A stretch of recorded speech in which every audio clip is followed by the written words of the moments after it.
The fire was nearly dead when I realized my son had taken everything. My purse was gone. So were my heart, medication, car keys, bank cards, and phone charger. Jason had promised to return with food and propane before sunset. But midnight was approaching, and the snow had buried the road outside the cabin. Then, 3 heavy knocks shook the front door. I gripped the iron fireplace poker with both hands. "Mrs. Brooks," a man called through the storm. "My name is Daniel Hayes. I found your medication beside the highway." My breath caught. Then he said the words that changed everything. "Your son didn't go for supplies, Natalie. He left this mountain hours ago, and I don't believe he ever intended to come back." Before I tell you what happened when I opened that door, please like and subscribe.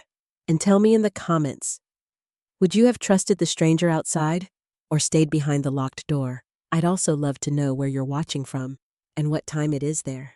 6 months before I found myself alone in that frozen cabin, I believed the hardest day of my life had already come and gone. It was the morning my husband, Thomas Brooks, died. 45 years is a long time to share a life with someone. Long enough that every corner of a house carries their fingerprints even after they're gone. Thomas wasn't the kind of man who filled a room with loud laughter or grand speeches.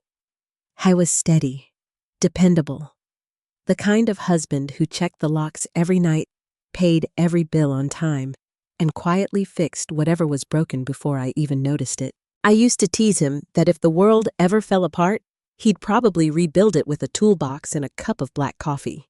He would smile and answer, "Only if you promise to organize the books afterward." That was us. Thomas ran a small construction company in Grand Rapids for over 30 years. I spent my career as a high school librarian. Neither of us became wealthy, but we built something better than wealth. We built security. We paid off our mortgage years before retirement. We saved every month. We avoided unnecessary debt. Thomas invested carefully, always saying, "Money isn't meant to impress people. It's meant to protect the people you love." At the time, I thought he was talking about Storm's illnesses or retirement. I never imagined he might have been preparing for something much closer to home. The morning he died began like every other Tuesday. I woke up before sunrise and made coffee, while Thomas sat at the kitchen table reading the local newspaper. Snow drifted lazily outside the windows, covering our backyard with a clean white blanket. He looked up over his glasses. "You forgot your sweater," he said. "I've lived with you for 45 years. I laughed. "I knew you'd remind me." He folded the newspaper, stood up, and kissed my forehead.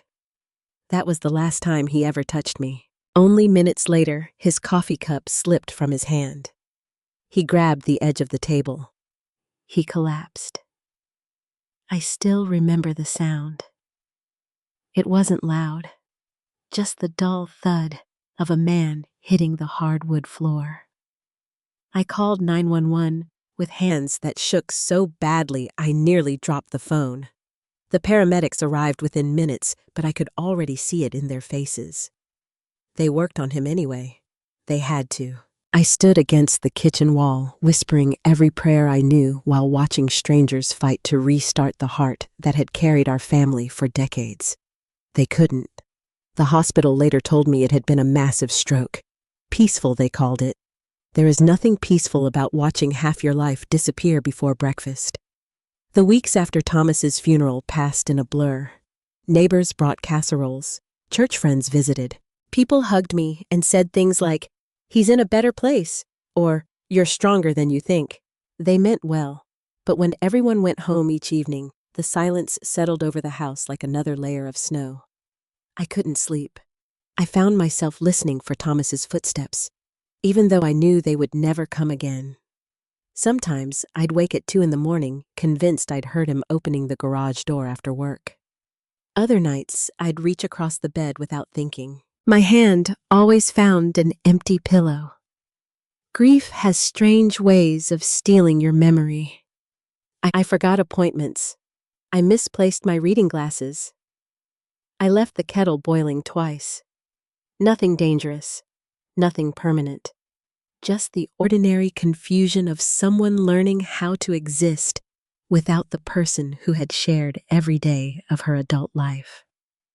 Then, Jason began visiting more often. My son had always loved me, but our relationship had become busy over the years. He worked long hours, running his home renovation business. Vanessa had her own career. Emily was 16 and busy with school sports and friends. Before Thomas died, I usually saw them every few weeks. After the funeral, Jason came almost every other day. He brought groceries. He shoveled my driveway before I woke up. He replaced a leaking faucet in the bathroom. He insisted on carrying heavy laundry baskets downstairs.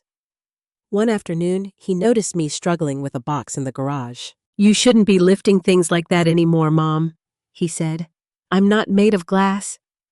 "I know," he replied gently. "I just don't want anything happening to you." Those words comforted me. Looking back now, I realize how badly I wanted someone to tell me I wasn't alone. Vanessa surprised me even more. For years, she'd been polite but distant.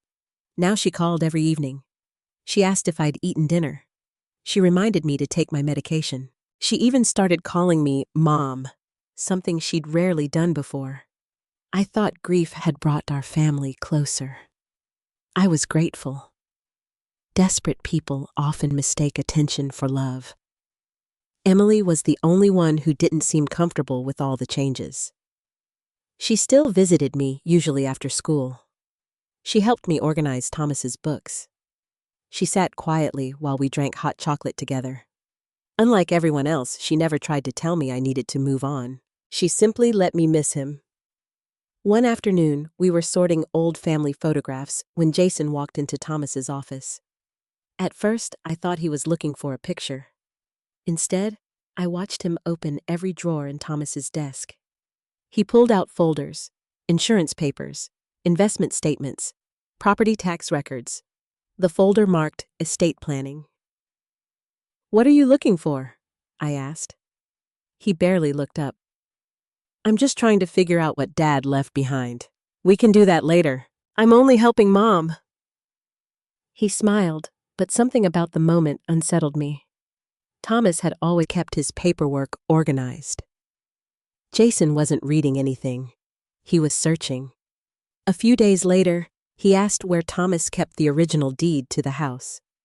Another day, he wanted to know which bank held my retirement savings. Then he asked whether Dad had updated his will recently. Every question sounded reasonable by itself. Together, they formed a pattern I didn't want to see. I told myself he was only trying to help a grieving widow manage difficult paperwork. One Saturday afternoon, Jason and Vanessa came over with Emily. While Vanessa made tea in the kitchen, Jason sat beside me at the dining room table. "You know," he said carefully, "Dad handled all the finances. Mostly. What happens if something ever happens to you?" I laughed softly. "After losing your father, I'm trying not to think about that." "I'm serious." He leaned forward. "You shouldn't have to deal with all this by yourself anymore." At that moment, I noticed Emily standing in the hallway. She wasn't looking at me. She was watching her father. Her face had gone strangely pale. When Jason left the room to answer a phone call, I walked over to her. "Sweetheart, is everything okay?" She hesitated. For just a second, I thought she was about to tell me something important. Instead, she forced a smile. "I'm fine, Grandma." "You don't look fine." "It's nothing." Before I could ask another question, Vanessa appeared carrying a tray of tea and cookies. Emily immediately fell silent. The conversation never continued. That evening, as Jason helped wash the dishes, he looked at me with what seemed like genuine concern. "Mom," he said softly, "Dad spent his whole life protecting this family." He dried his hands with a towel before continuing. "Now it's my turn."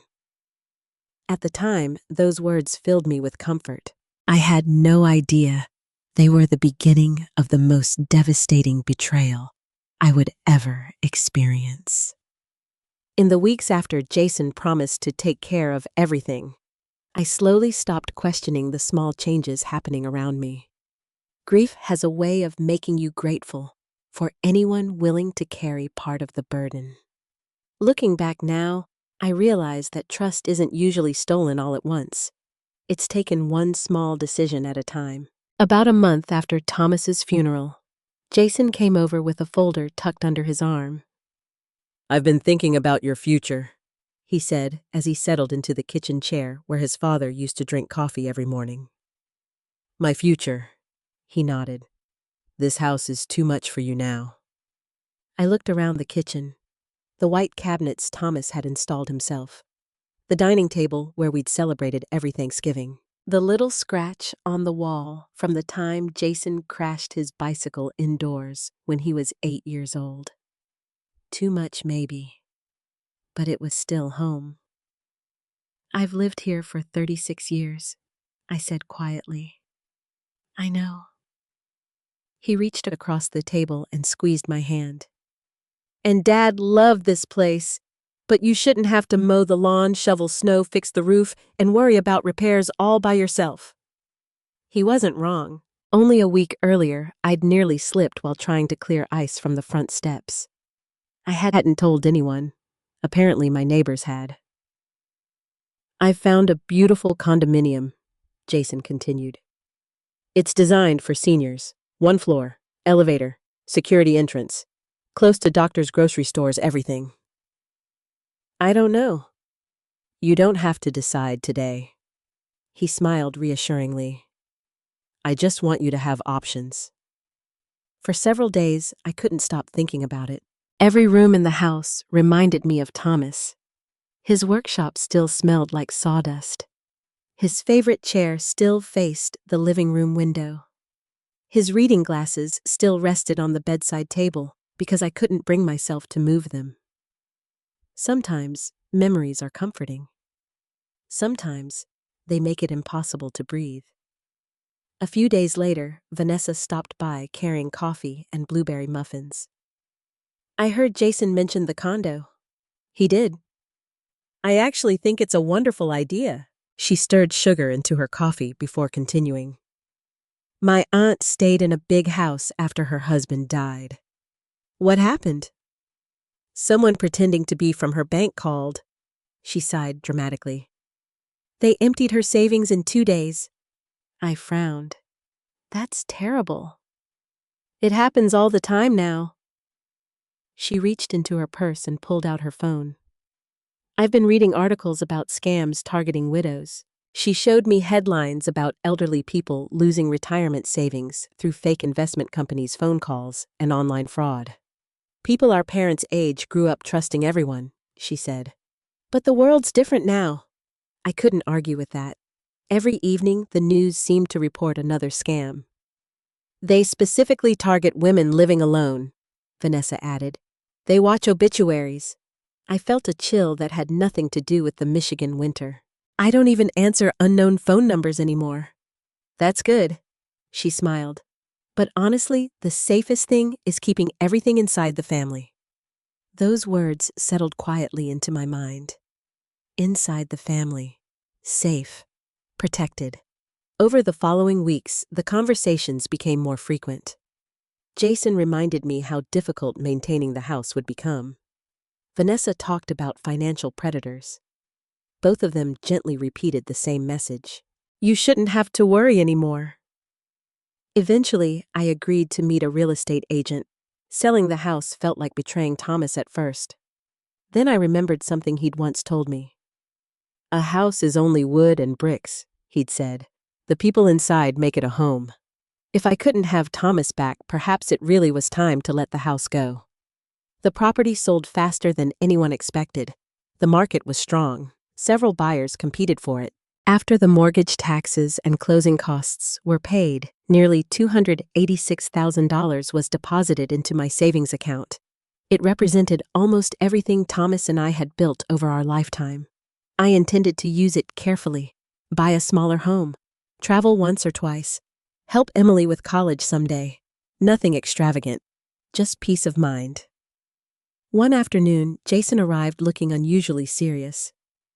"Mom, there's something we should talk about." "What is it?" "Until you buy your condo, all that money is sitting in one account." "Yes." "That's risky." "Why?" "If someone gains access." Vanessa picked up where he left off. "They could wipe out your savings." I stared at both of them. "So, what do you suggest?" Jason took a slow breath. "We open a family protection account." I frowned. What exactly does that mean? I'd simply be added to help manage emergencies. I don't need anyone managing my money. You wouldn't lose control. He spoke calmly, almost patiently. You'd still own everything. I could just help something happened. I looked down at my coffee. Thomas had always handled investments. Since his death, every financial decision felt overwhelming. "I've been paying my own bills." "I know. And you've done great." Jason smiled. "But what if you're hospitalized someday? What if you lose your wallet? What if someone scams you?" Vanessa nodded sympathetically. "You'd have someone immediately available to protect your accounts." Their logic sounded reasonable. Still, something inside me resisted. Almost instinctively, I heard Thomas's voice. "Never sign anything you don't completely understand. Never let anyone rush you. Never give away financial control because of guilt." I looked back at Jason. "I'll think about it."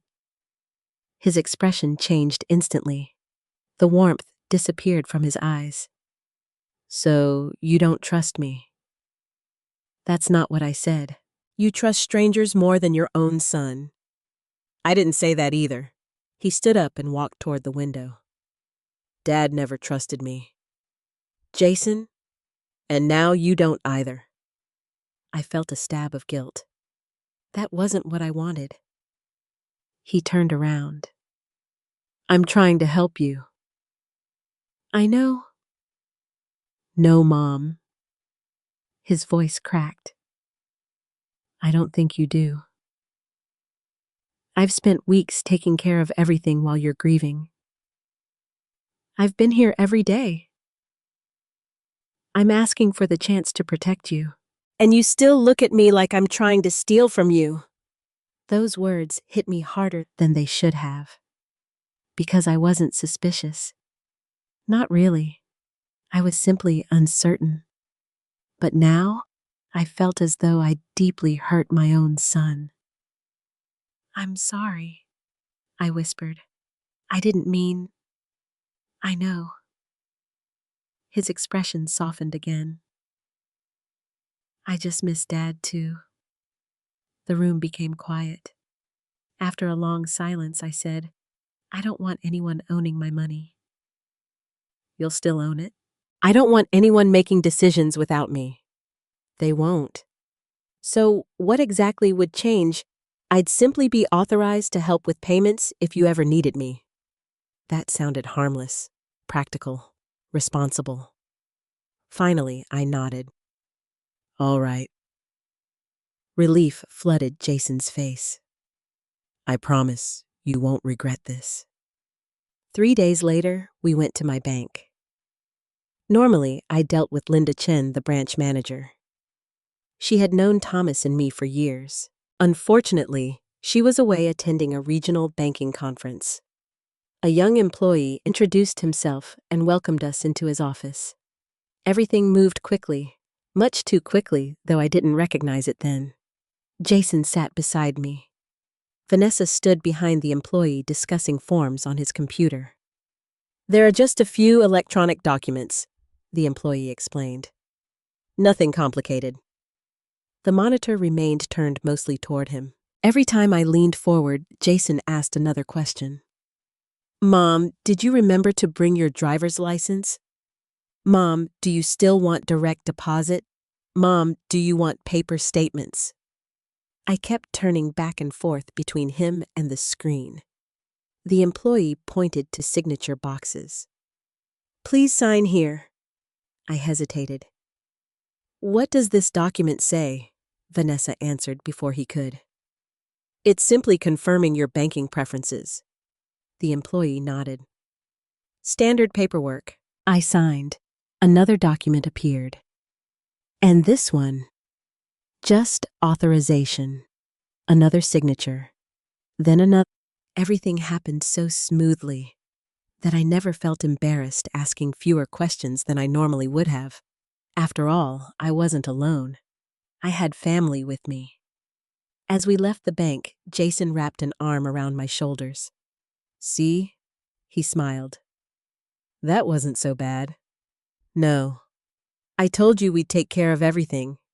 I smiled back. For the first time in weeks, I actually felt lighter. I believed I'd made a responsible decision.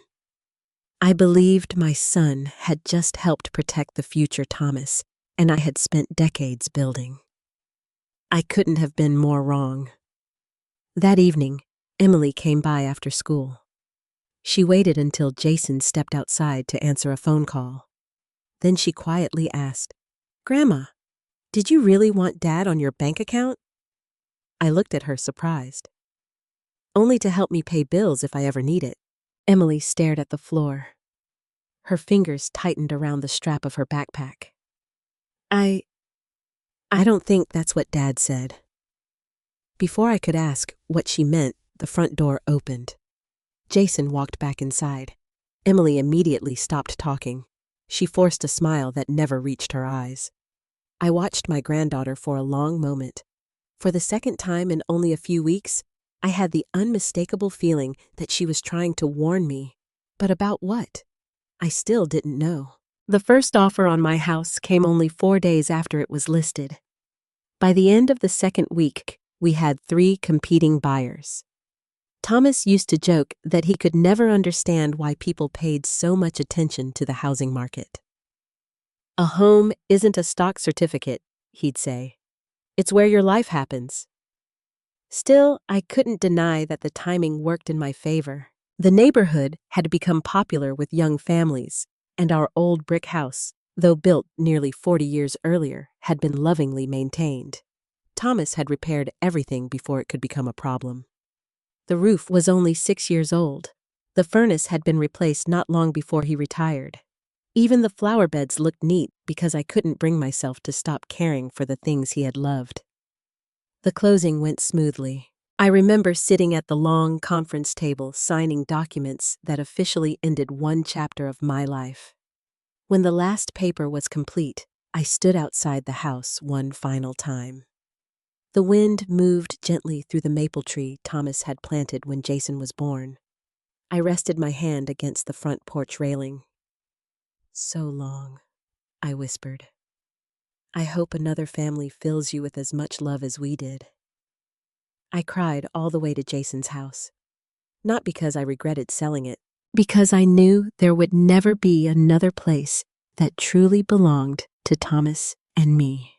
A few days later, Linda Chin called to confirm the proceeds from the sale had been deposited. After taxes, fees, and the remaining mortgage balance, my account showed approximately $286,000. It was more money than I had ever seen in one place. Not because we were rich, because Thomas and I had spent decades saying no. No to expensive vacations. No to luxury cars. No to unnecessary debt. Every dollar represented years of discipline. Every dollar carried a memory. I remember looking at the balance and thinking, "Thomas, we did it." For the first time since his death, I felt something close to security. I planned everything carefully: a smaller condominium, a comfortable retirement, some money set aside for emergencies, and one special account that I hoped would someday help Emily attend college without carrying the burden of student loans. I never imagined those plans were already slipping away. Jason came home one evening carrying a pizza. "We should celebrate," he said cheerfully. "What are we celebrating?" "You finally closed on the house." He opened the box on the kitchen counter. "You've earned a fresh start." Vanessa smiled as she set out paper plates. "And we've been looking at condos online." I sat down with them. Jason spread several brochures across the table. Some overlooked small lakes. Others were near shopping centers. One had a beautiful walking trail. "They're all lovely," I admitted. "So, which one are we seeing first?" Jason asked. I looked through the pictures again. "I think I'd like the one near Riverside Park." Jason's smile faded ever so slightly. "Actually, what? There's been a delay." "What kind of delay?" "The building inspection found a plumbing issue." "Oh, it's probably nothing." He shrugged. "But closing could be delayed several weeks." "That's disappointing." "I know." Vanessa reached over and patted my hand. "Why don't you stay with us until everything is sorted out?" "I don't want to impose." "You'd never be imposing." Jason nodded. "Your family." It seemed practical. Most of my furniture had already been placed in storage. Living alone in a temporary apartment for a few weeks made little sense, so I moved into their home. At first, everything felt warm and welcoming. Emily helped me unpack my clothes into the guest room. Vanessa bought my favorite tea. Jason insisted I relax while he handled errands. "You've taken care of everyone else your whole life," he said. "Now let us take care of you." Those words touched me deeply. For the first week, I honestly believed I had the most thoughtful son in the world. Then, little things began to change. Things so small that I barely noticed them. One morning, I reached for my medication. The bottle wasn't on the nightstand. I searched the bathroom. Nothing. Finally, I asked Vanessa. "Oh," she said casually. "I put all your prescriptions together in the kitchen cabinet." "Why?" "So you'll never accidentally miss a dose." That sounded reasonable. A few days later, I noticed my mail wasn't arriving in the guest room. Jason already had it stacked neatly on the kitchen counter. "I brought it in for you." "Thank you." Most of it was junk mail anyway. Soon afterward, he began opening envelopes before handing them to me. This one was just another insurance advertisement. "This one was your utility bill. I already paid it online." Again, it sounded helpful. I thanked him. One afternoon, I tried to check my bank balance. I had always liked seeing my accounts for myself. Not because I distrusted anyone. Because Thomas believed people should always know exactly where they stood financially. I opened my laptop, entered my username, typed my password. An error message appeared. "Incorrect password." I frowned. I tried again. Same message. Jason happened to walk past. "Everything okay?" "I can't log into my bank." He barely glanced at the screen. "Oh." They upgraded their online security. "When?" "Last week." "I didn't know that." "They've been making everyone reset passwords." "I never received an email." He smiled. "They probably sent it to spam." "I'll help you later." I closed the computer. Something about the explanation bothered me, but I couldn't explain why. Later never came. Each time I mentioned it, Jason seemed busy. Eventually, I stopped asking. Instead, whenever I wanted to know something about my finances, I simply asked him. Without realizing it, I had already surrendered something far more valuable than a password. I had surrendered my independence. The changes continued. Jason insisted on driving me everywhere. There are too many distracted drivers these days. Vanessa reminded me to let her schedule my doctor appointments. It's easier if everything stays on one calendar. When friends from church invited me to lunch, Jason suggested I stay home because I'd seem tired. When my neighbor Carol called, Vanessa answered the phone and said I was sleeping. I didn't learn Carol had called until nearly a week later. None of these things seemed cruel. Each one had a perfectly reasonable explanation. Together, They quietly shrank my world. The only person who seemed uncomfortable with the arrangement was Emily. She often sat beside me after dinner while doing homework. Several times I caught her looking toward the hallway whenever her parents were out of earshot. It reminded me of someone wanting to say something important but never finding the courage. One rainy evening, I woke after midnight feeling thirsty. The house was quiet. As I walked toward the kitchen, I noticed light coming from Jason's home office. The door wasn't completely closed. Their voices drifted into the hallway. Vanessa sounded tense. "Did you move the last amount?" Jason answered quietly. "Almost. We're running out of time." "I know. She still has to sign the cabin paperwork." My heart skipped. Cabin paperwork? I leaned a little closer. "What if she refuses?" Vanessa asked. Jason sighed. "She won't. And if she does, I'll figure something out." At that moment, the floor creaked beneath my foot. The conversation stopped instantly. The office door opened. Jason looked surprised. "Mom, I was just getting some water." For one brief second, I saw panic flash across his face. Then it disappeared behind a smile. "We were just talking about one of my renovation projects." Vanessa nodded quickly. "A cabin owner wants Jason to manage some property paperwork." "Oh," I felt embarrassed for overhearing. "I'm sorry." "No need to apologize."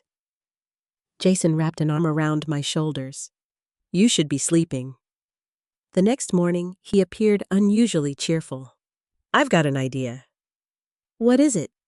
"You've been under so much stress." "I suppose I have. Dad's old cabin is still sitting up north." I smiled faintly. "We haven't been there in years." "Exactly." He poured coffee into my favorite mug. "Why don't we spend a weekend there?" "I don't know." "You always loved that place." He lowered his voice. "There are still some of Dad's things inside. I thought maybe it would help you feel close to him again." The words pierced straight through my heart. I hadn't visited the cabin since before Thomas became ill.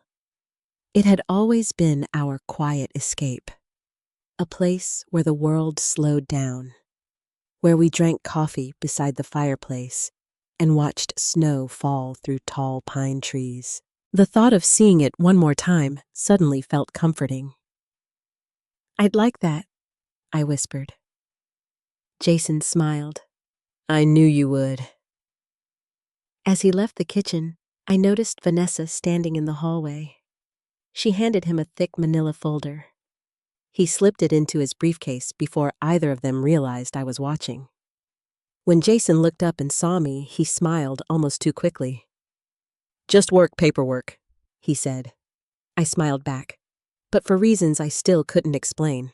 A quiet feeling settled deep inside me, the kind Thomas used to call a warning you couldn't yet put into words. I ignored it, and that may have been the biggest mistake of my life. The morning we left for the cabin, the sky over Grand Rapids was the color of old steel. The weather forecast played softly from the television while I finished my coffee. "A major winter storm is expected to move across northern Michigan later today. Drivers are advised to postpone unnecessary travel." I looked toward Jason. "Maybe we should wait until next week." He barely glanced at the television. "They exaggerate every storm. They're saying whiteout conditions. We'll be there long before it gets bad." He smiled confidently. "I checked everything yesterday. The cabin has plenty of propane. The generator works.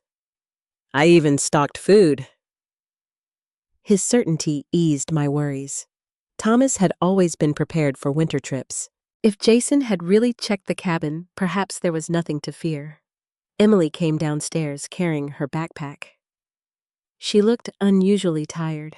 When she realized we were leaving, she stopped in the middle of the kitchen. "You're going today?" Jason nodded. "We'll be back tomorrow night." Emily looked at me instead of her father. "Grandma," she hesitated. "I hope you have fun." The words sounded forced. I hugged her. "I'll bring back those maple cookies you love." She hugged me tightly, much tighter than usual. Then she whispered so quietly that only I could hear. "Please call me when you get there." I smiled. "Of course." She stepped back. For a moment, it looked as though she wanted to say something else. Instead, she picked up her backpack and walked out the front door. I watched her leave through the kitchen window. A strange sadness settled over me. "I think Emily's worried about school," Vanessa said casually. "Teenagers have so much stress these days." I nodded. That explanation seemed reasonable. I wish I had trusted my instincts instead. Jason loaded my overnight bag into the truck. I carried only a small purse with my wallet, medications, and phone charger inside. Everything else could stay behind. After all, we were only spending one night away. As we drove north, the city slowly disappeared behind us. Busy streets became quiet highways. Shopping centers gave way to snow-covered fields. Eventually, the landscape transformed into endless forests of pine and cedar. Thomas had loved this drive. Every winter, he pointed out frozen lakes and deer tracks crossing the roadside. Sometimes, we'd stop simply to admire the silence. Jason wasn't interested in the scenery. His phone rang constantly. At first, he answered through the truck's hands-free system. Then he began picking up the phone and speaking more quietly. Most of the calls came from Vanessa. "I know," he said during one conversation. "No, not yet." A few minutes later, another call came. "I told you we'll have everything finished." He glanced toward me before lowering his voice. "She doesn't suspect anything." My stomach tightened. "What was that?" I asked. He smiled. "Just work." "You've been talking to Vanessa a lot." "She's handling some paperwork." "What kind of paperwork?" He shrugged. "Business stuff." The answer should have satisfied me. Instead, it only deepened the uncomfortable feeling growing inside my chest. Around lunchtime, we stopped at a gas station near Grayling. "I'll fill the tank," Jason said. "You stay warm." I watched him through the passenger window while he pumped gas. Then I noticed him open the rear passenger door. He reached inside and picked up my purse. When he climbed back into the truck, the purse wasn't beside me anymore. "Where's my bag?" "I moved it." "Why?" "So nobody sees it if we stop somewhere." "I'd rather keep it with me. It's perfectly safe." "Where did you put it?" "In the back." "I'll get it later." Something about his tone ended the conversation. For the first time that day, I felt a flicker of irritation. It was only a purse, but it was mine.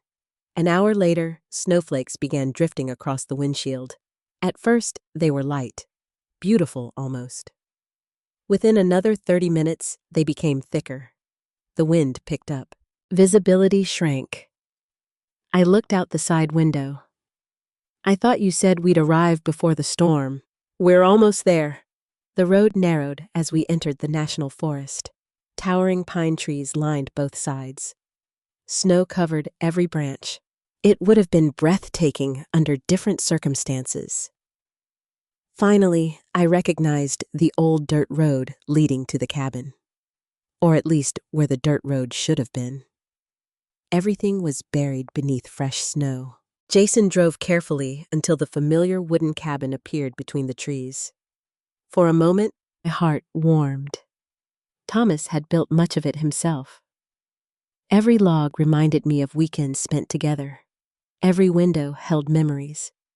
But the feeling disappeared the moment I stepped inside. The cabin was freezing. There was no welcoming warmth. No smell of fresh firewood. No sign that anyone had prepared the place.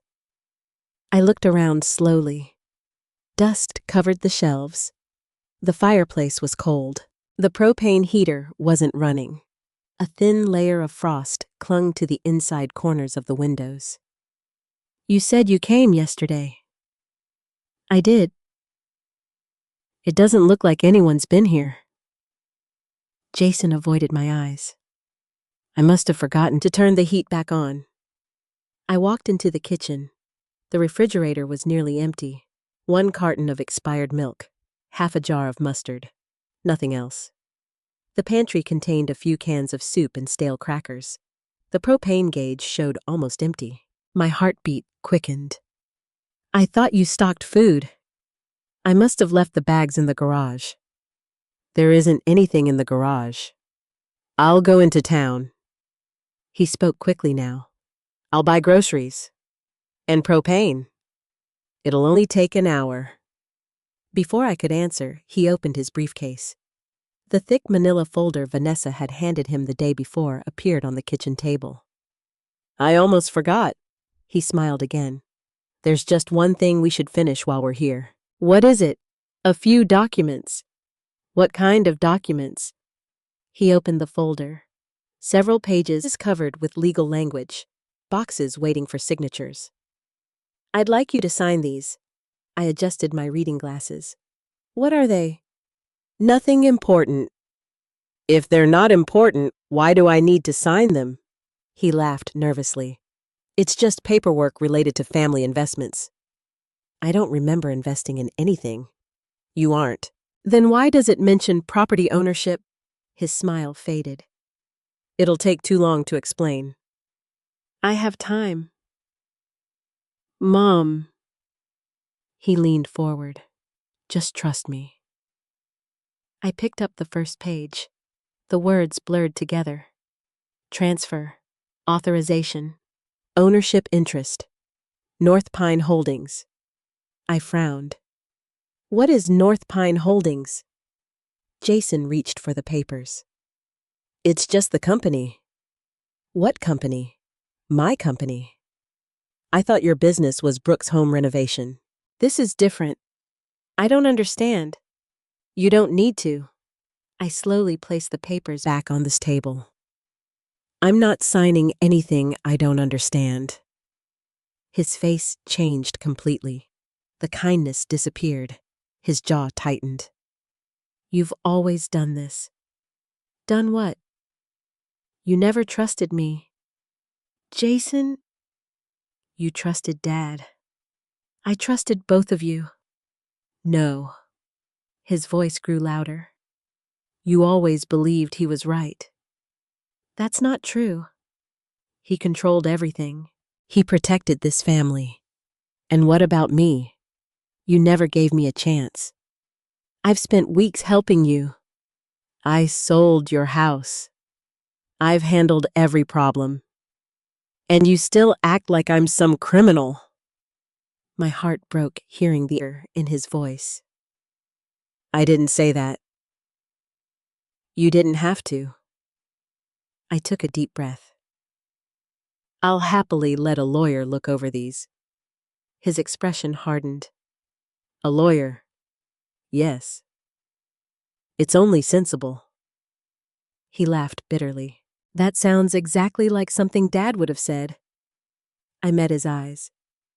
And maybe that's why I'm saying it. For several long seconds, neither of us spoke. The only sound came from the wind striking the cabin walls. Finally, Jason slammed the folder shut. Fine. I'm going into town. When I get back, I hope you've changed your mind. He grabbed his truck keys. As he walked toward the door, I called after him. My purse. I'll bring it back. My medication is inside. I know. I need it. You'll be fine for an hour. Before I could answer, he stepped outside. The truck engine started. Snow swirled behind the tires. I watched through the frosted window until the taillights disappeared into the white forest. I waited. 30 minutes passed. Then an hour. The daylight faded quickly. The temperature inside the cabin dropped. I searched for my purse. It wasn't anywhere. Neither were my car keys, my phone charger, my spare winter coat. The emergency flashlight I'd packed. Even the small first aid kit had disappeared. A terrible realization crept over me. Jason hadn't forgotten those things. He had taken them. I looked out at the empty road. The snow was falling harder now. The world beyond the cabin had vanished into white darkness. For the first time since Thomas died, I felt truly alone. And somewhere deep inside me, a frightening thought began to form. What if my son wasn't coming back? For the first hour after Jason drove away, I kept making excuses for him. Maybe the roads had closed. Maybe another driver had slid into a ditch. Maybe the grocery store was crowded because everyone was preparing for the storm. I had spent my entire life believing the best about my son. It was easier to imagine a dozen accidents than one deliberate betrayal. I looked at the old clock hanging above the fireplace, 3:30. By 4 o'clock, daylight had already begun to disappear behind the snow clouds. The cabin had always grown dark early during winter, but that afternoon felt different. The silence wasn't peaceful. It was oppressive. The kind of silence that makes every creak in an old house sound like a warning. I pulled my sweater tighter around my shoulders and walked toward the propane heater. The small gauge confirmed what I had noticed earlier, almost empty. I turned the valve anyway. Nothing happened. I tried again. Still nothing. The heater let out one weak click before falling silent. "Come on," I whispered. "Please." Nothing. A cold knot settled in my stomach. Without propane, the fireplace was my only source of heat. I searched the small woodshed attached to the side of the cabin. Only 6 split logs remained. Thomas normally stacked enough firewood for an entire season. Seeing the nearly empty woodshed made no sense. Unless someone had never intended for anyone to stay here. I carried every remaining log inside and carefully arranged them beside the fireplace. Lighting a fire wasn't difficult. Keeping it alive through a Michigan winter night would be. The flames slowly grew stronger. For a little while, I allowed myself to believe everything would be all right. Jason would return. He had to. Outside, the snow continued falling. The wind became stronger every hour. By late afternoon, I could barely see beyond the nearest pine trees. The world disappeared behind sheets of white. I reached for my phone to call Jason. Then I remembered. He had taken my charger. The battery was almost dead. Only 8% remained. I pressed his number anyway. No signal. I walked toward every window in the cabin. Nothing. Not even one bar. I stepped onto the front porch despite the freezing wind. The snow immediately covered my shoes. Still no signal. I tried calling Emily. Nothing. Vanessa. Nothing. Emergency services. Nothing. The phone searched endlessly before displaying 2 words that made my heart sink. No service. The battery dropped to 6%. I turned it off. If Jason returned, I might need whatever power remained. As darkness settled over the forest, the cabin seemed to shrink around me. Every room felt colder than the last. I searched every cupboard hoping Jason had simply overlooked food. There wasn't much. 1 expired can of tomato soup, half a sleeve of stale crackers, a small bag of instant oatmeal, no bottled water. The kitchen faucet produced only a thin trickle before freezing completely. I filled an old saucepan with clean snow from outside and placed it over the fire to melt. Thomas had taught me that trick years ago. "Snow is water," he'd always said. "You just have to be patient." As I watched it melt, I couldn't stop thinking about him. If Thomas were alive, none of this would have happened. He would have recognized the warning signs long before I did. He always saw people more clearly than I could. I had spent decades believing that was because he was cautious. Oh, I wondered if he had simply been wiser. By 7 o'clock, The fire had already consumed half the wood. The temperature inside the cabin continued dropping. I wrapped myself in every blanket I could find. My hands still shook, partly from the cold, partly from fear. I tried reading one of the old paperback novels left on a shelf. The words blurred together. Every few minutes, I looked toward the front window, hoping to see headlights. Nothing. Only blowing snow. At 8:30, I made another decision. I needed to search the cabin more carefully. Perhaps Thomas had left emergency supplies somewhere. He always believed in preparing for the unexpected. I carried an old oil lantern from room to room. The bedroom looked almost exactly as we had left it years earlier. Our faded quilt still covered the bed. An old fishing hat hung from a wooden peg near the door. Thomas's toolbox remained beneath the window. I knelt to check inside. A hammer, a measuring tape, rusty nails, nothing useful.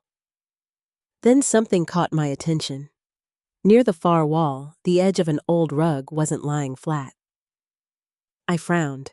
That rug had always fit perfectly against the floorboards.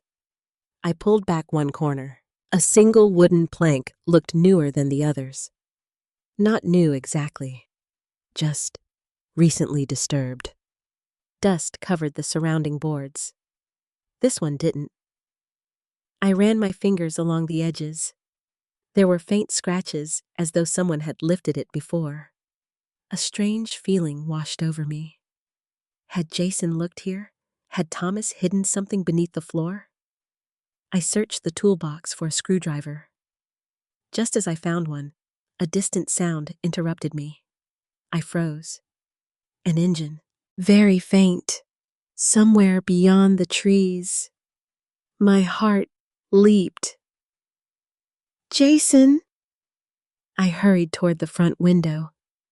2 weak headlights flickered through the blowing snow. Relief flooded over me. He came back. I knew he would. I reached for my coat. Then I remembered. He had taken it. The headlights stopped outside the cabin. I waited for Jason to climb out. Instead, the vehicle looked unfamiliar. Not his pickup truck.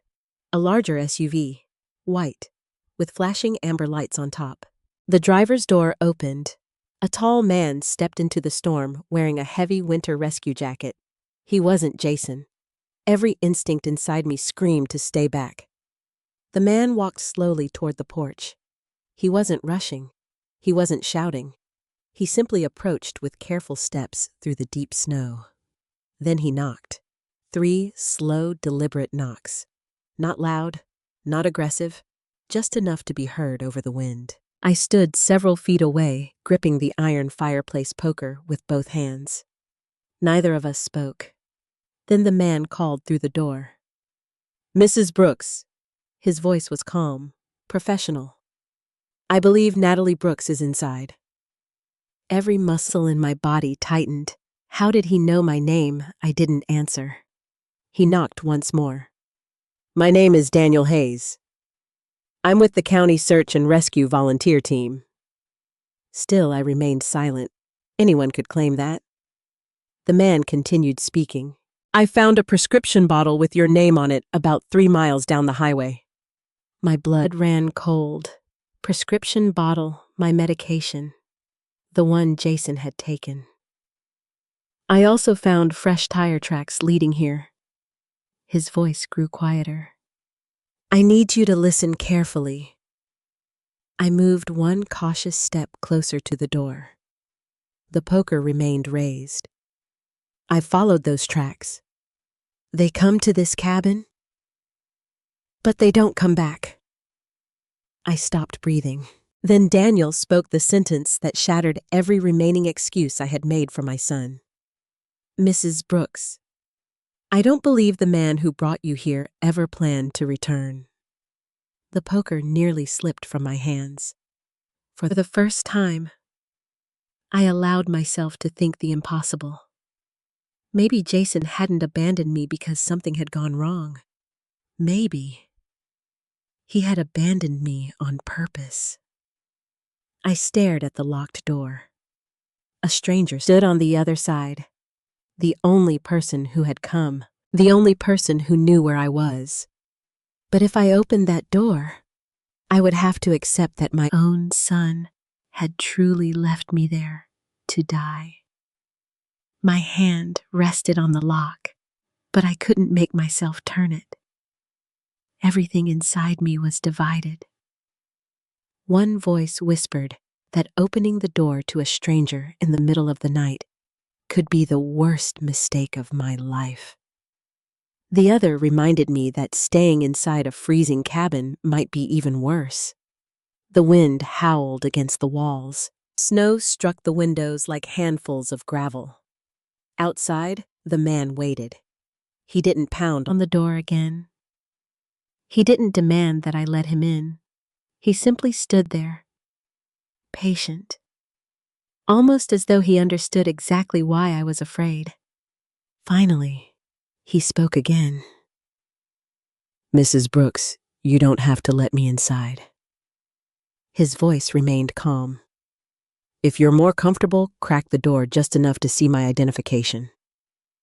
That sounded reasonable. I kept the fireplace poker in one hand and slowly unlocked the deadbolt with the other. The door opened only a few inches before the wind forced icy air into the cabin. The man immediately stepped backward. He was giving me space. "I don't want to frighten you," he said. He slowly removed one glove and reached into his jacket pocket. Every movement was deliberate. No sudden gestures, no pressure. He held up a laminated identification card. The porch light was weak, but I could still read the words. County Search and Rescue Volunteer. Below the title was his photograph. Daniel Hayes. He also showed me his driver's license without my asking. "I'll leave both where you can see them." He carefully placed the cards on the porch railing and stepped back another few feet. Only then did I study him more closely. He looked to be in his late 50s. His face was weathered from years outdoors. Gray streaks ran through his dark hair. His winter jacket carried patches from the county emergency response team. Most importantly, he wasn't looking around the cabin. He wasn't trying to force his way inside. He looked concerned, genuinely concerned. I opened the door a little wider. "How did you know I was here?" "I didn't," he answered honestly. "I was checking remote properties after the storm warning." "Why?" "Because some seasonal cabins aren't empty this time of year." He nodded toward the road. "I found fresh tire tracks leading this direction." "And then?" He reached into another pocket. Carefully, slowly. When his hand emerged, he was holding a small orange prescription bottle. My heart nearly stopped. It had my name on it. Natalie Brooks. The label from my pharmacy in Grand Rapids was unmistakable. "Where did you find that?" "On the shoulder of Highway 72. I stared at the bottle. Jason had told me my medication was inside my purse. How had it ended up beside the highway? Unless it hadn't fallen accidentally. The realization hit me like another blast of winter air. Someone had thrown it away. Daniel seemed to recognize the expression on my face. "I take it you weren't the one who lost it." I slowly shook my head. "No." He looked toward the forest before speaking again. "The tracks leading here belonged to a pickup truck." "Yes. My son drove me." "I know." "You know?" "I saw where the truck stopped." He paused. "Then I followed the tire marks." My stomach tightened. "They only went one direction." I stared at him. "What do you mean?" "The truck left." "I know. But—" He met my eyes. "There are no return tracks." For a long moment, neither of us spoke. I wanted to argue, to explain, to tell him Jason had only gone into town. But deep inside, I already knew. The storm had begun before Jason left. Fresh snow would have covered some of the road, not all of it. If he had returned, there would have been another set of tracks. There wasn't. Daniel continued gently. I don't know your family. I don't know what happened. But I don't believe anyone is coming back tonight. My knees suddenly felt weak. I grabbed the edge of the doorframe to steady myself. Daniel noticed immediately. Mrs. Brooks, I'm fine. Even as I said it, my teeth began chattering uncontrollably. He looked down at my slippers, then at the thin sweater I was wearing. His expression changed. When was the last time you were warm? I honestly couldn't remember. He looked past me into the cabin. His eyes immediately found the nearly empty woodshed beside the fireplace. How much firewood do you have left? Only a few logs. Propane. Almost gone. Food? I hesitated. Not much. His jaw tightened slightly. Medication? I looked at the orange bottle still in his hand. He didn't need an answer. Without another word, he opened the rear door of his SUV. He removed a large emergency backpack. Inside were blankets, flashlights, first aid supplies, bottled water, energy bars, a small portable heater. I'd like to come inside. He stopped himself. Only if you're comfortable. For several seconds, I studied him. Everything about his behavior felt different from the way Jason had acted over the past few months. Jason always rushed me. Daniel never did. Jason answered questions before I finished asking them. Daniel answered only what I actually asked. Jason became offended whenever I hesitated. Daniel seemed to expect hesitation. Finally, I stepped aside. You can come in. He entered quietly, immediately closing the door behind him to keep the warm air from escaping. The first thing he did wasn't unpack his equipment. He walked straight to the fireplace. You've kept the fire alive. I've been trying. He knelt beside it. The draft is wrong. Within seconds, he adjusted the damper. The flames grew noticeably stronger. Thomas used to do the exact same thing. For reasons I couldn't explain, tears suddenly filled my eyes. Daniel looked up. I'm sorry. I didn't mean to. It's not the fire. I wiped my face. My husband always knew how to fix it. He nodded respectfully. I'm sorry for your loss. No empty speech, no cliches, just quiet understanding. I unpacked several emergency blankets and wrapped one around my shoulders. Only then did he hand me my medication. Do you need this tonight? Yes. I stared at the bottle. It could have saved my life. He didn't ask how it ended up on the roadside. He didn't need to. After swallowing my pills with bottled water from his backpack, I felt my hands shaking less. Daniel checked my pulse using 2 fingers against my wrist. His expression grew serious. You're colder than you realize. I'm all right. No. He looked directly at me. You're showing early signs of hypothermia. I suddenly noticed how difficult it had become to button my sweater. My fingers didn't seem to obey me. Even speaking required effort. Daniel immediately removed a compact emergency radio from his pack. He pressed the transmit button. Rescue 2 to County Dispatch. His voice became calm and professional. I've located one female approximately 65 to 70 years old. Possible mild to moderate hypothermia. Remote cabin north of Forest Service Road 12. Road access deteriorating.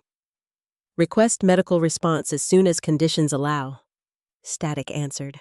Then a voice. Medical team delayed. Snow plows still clearing. Estimated arrival. A burst of interference interrupted the transmission. Approximately 90 minutes. Daniel clipped the radio back onto his jacket. 90 minutes, I asked. If we're lucky. He looked toward the windows. The storm's getting worse. I suddenly felt embarrassed. I'm sorry you've gotten stuck here because of me. He smiled gently.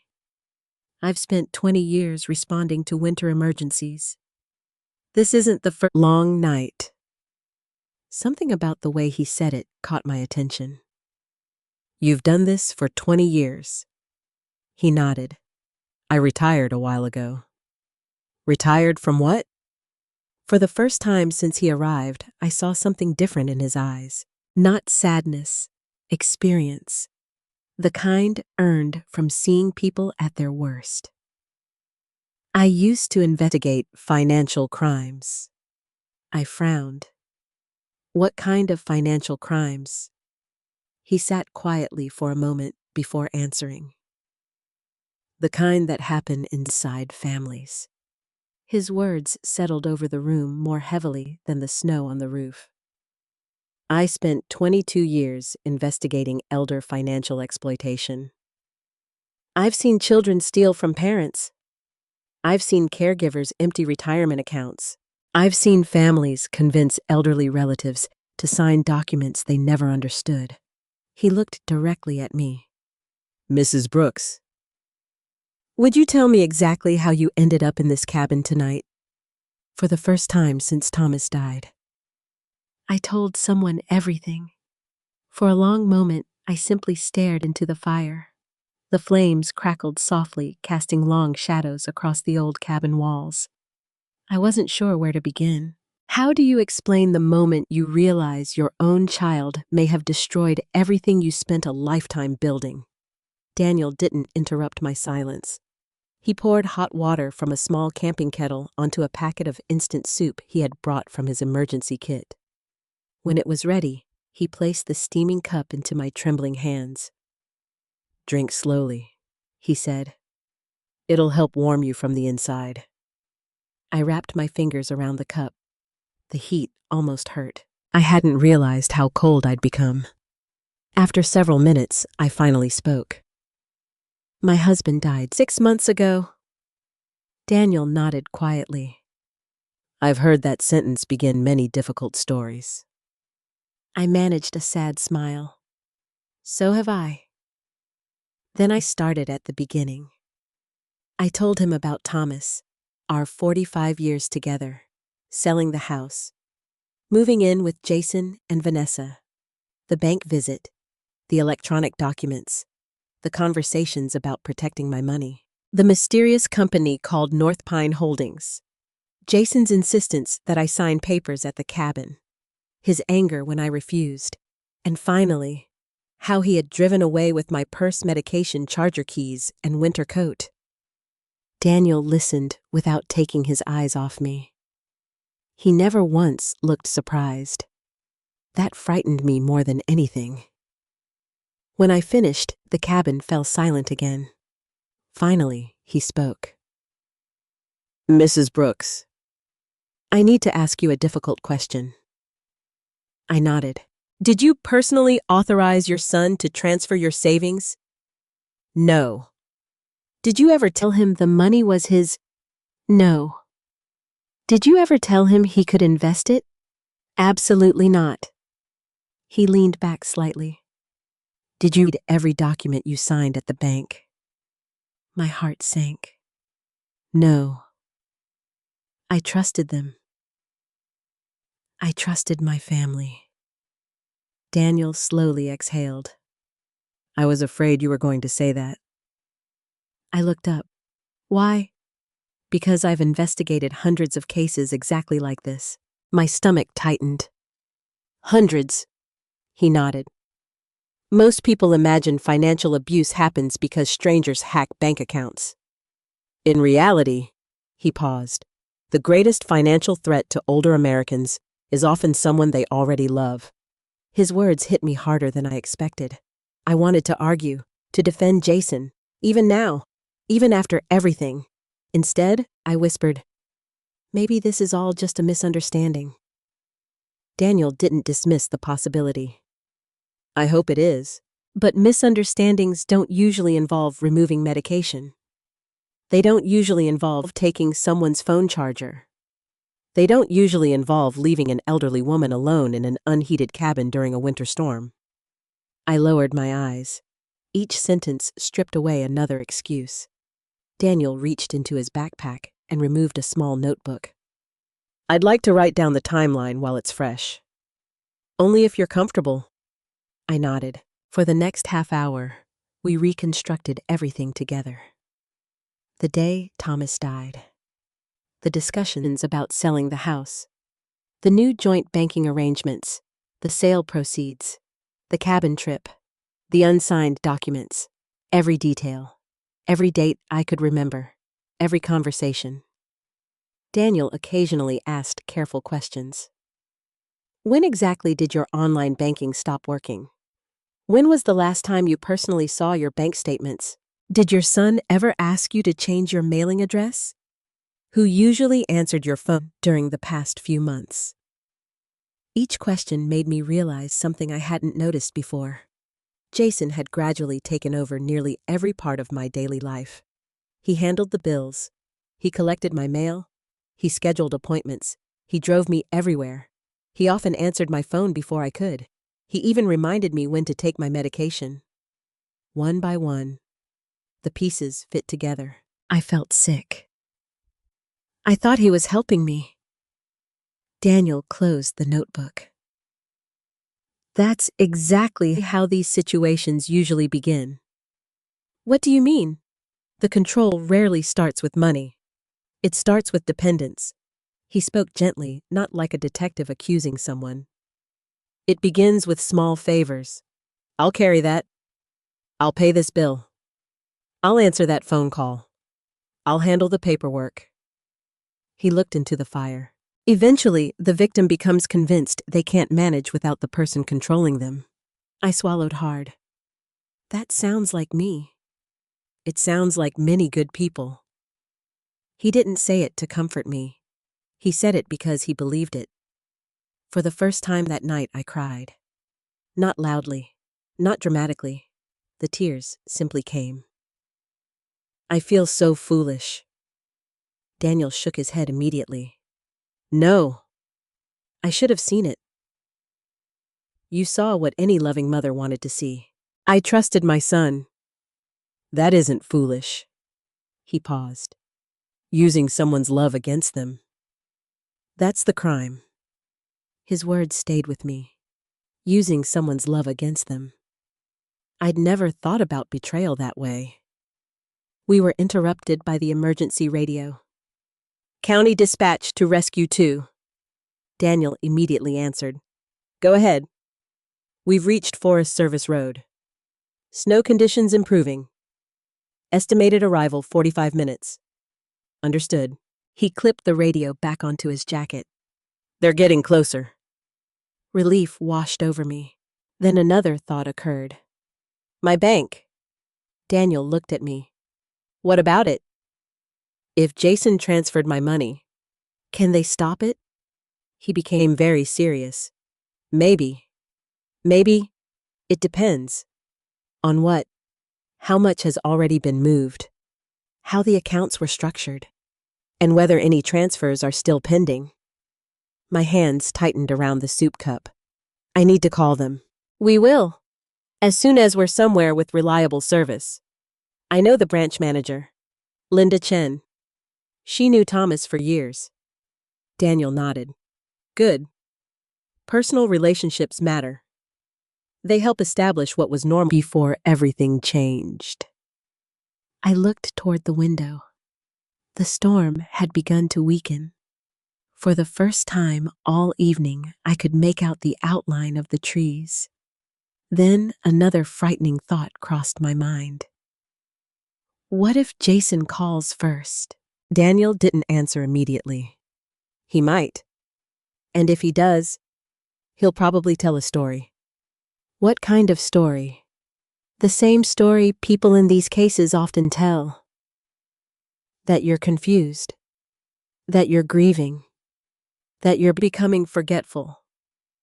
I stared at him. How could you know that? He gave me a sad smile. Because if someone transfers nearly $300,000 from an elderly parent's account, they need an explanation. And the easiest explanation is to convince everyone the parent doesn't remember agreeing.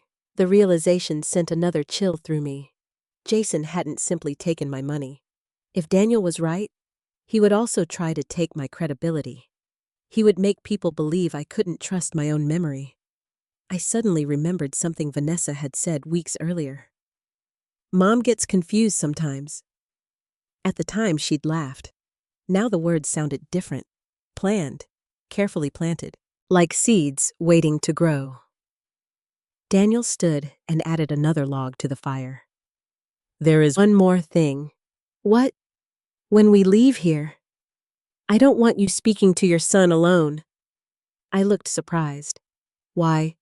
Because if this is what I think it is, he'll try to control the conversation. He'll apologize. He'll cry.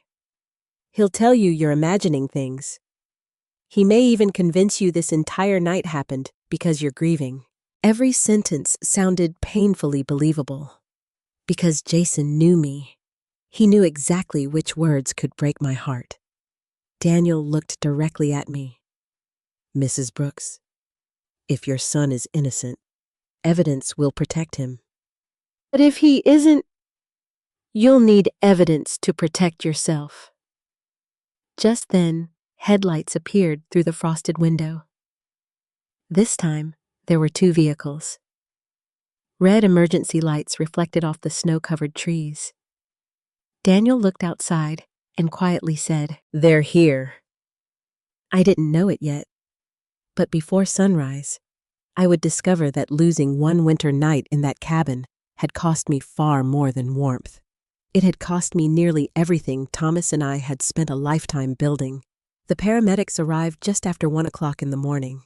2 men and a woman hurried through the snow carrying medical equipment while Daniel met them outside. Within minutes, they were wrapping heated blankets around me and checking my temperature, blood pressure, and oxygen levels. One of the paramedics frowned at the thermometer. Core temperature is 94. He looked at me kindly. You've been getting dangerously cold. Had Mr. Hayes found you much later? He didn't finish the sentence. He didn't have to. I understood. Death had been much closer than I had realized. They helped me into the rescue vehicle while Daniel carried my small overnight bag. As the ambulance began moving slowly through the snow-covered road, I looked back at the cabin through the rear window. The fireplace still glowed faintly inside. Only hours earlier, I had believed it would be a peaceful weekend filled with memories of Thomas. Instead, it had nearly become the place where my life ended. The emergency room was warm, brightly lit, and strangely quiet for the middle of the night. Doctors confirmed that I was suffering from mild to moderate hypothermia. They placed warm IV fluids into my arm and monitored my heart throughout the night. The nurse who admitted me smiled gently. "Do you have family we should call?" My throat tightened. I have a son. Would you like us to notify him?" For several seconds, I couldn't answer. Part of me still wanted to say yes. Another part remembered my medication lying beside the highway. No. My own answer surprised me. I'd rather wait. The nurse nodded without asking questions. Daniel remained in the waiting area. He could have gone home hours earlier. Instead, every time a nurse entered my room, she quietly mentioned, "Mr. Hayes is still here." It comforted me more than I expected. A stranger had stayed. My own son had not. Around 8 o'clock that morning, my phone finally had enough charge after a nurse found a compatible charger.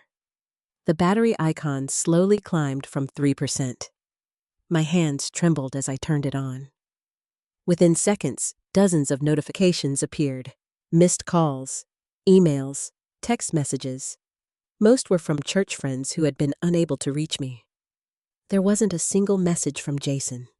not one. I stared at the screen, hoping another notification would appear. Nothing. I finally dialed his number myself. Straight to voicemail. I tried again. Voicemail. A third time. The call rang longer before disconnecting.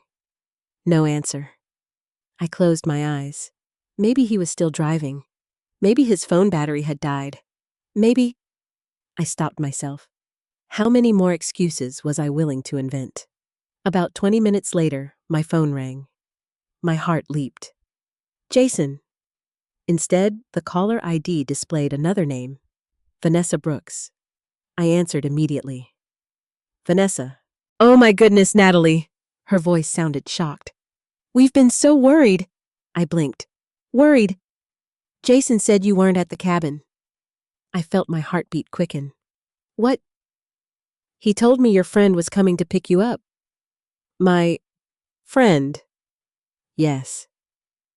He said you insisted on staying until someone arrived. I sat upright in bed. No. Jason left me there. There was a brief silence. Then Vanessa laughed nervously. Oh, Natalie. I think there's been a misunderstanding. I was alone. He took my purse. Another pause. Sweetheart, she lowered her voice. You've been through so much since Thomas passed. Sometimes grief affects memory. The words hit me like ice water. Affects memory, exactly as Daniel had predicted. My memory is fine. Of course. I'm only saying you've had an emotional year. I remember exactly what happened.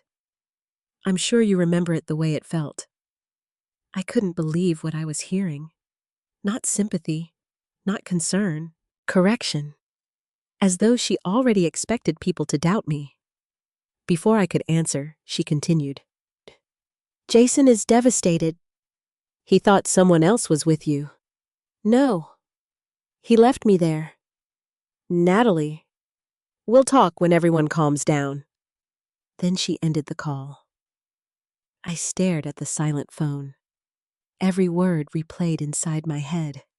She hadn't once asked if I was hurt. She hadn't asked whether I was warm. She hadn't asked whether I was alive. Instead, she had questioned my memory. Daniel knocked softly before entering my room. You look upset. I told him everything, every sentence, every word Vanessa had used. He listened carefully. When I finished, he nodded slowly. Exactly. What do you mean? She never denied the events. She questioned your ability to remember them. I felt sick. So you think? I think someone is already building a narrative. He pulled a chair beside my bed.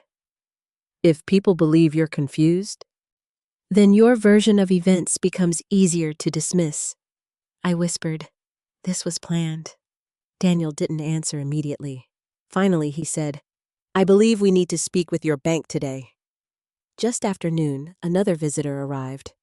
She wore a navy blue business suit instead of hospital scrubs. She introduced herself with a warm smile. Mrs. Brooks. I'm Linda Chen. For a moment, I almost cried. Thomas and I had banked with Linda for nearly 20 years. She had attended his retirement party. She had sent flowers after his funeral. She wasn't just another banker. She knew us. She sat beside my bed and gently took my hand. Natalie, I'm so sorry. Daniel called me this morning. I frowned. You came all the way here.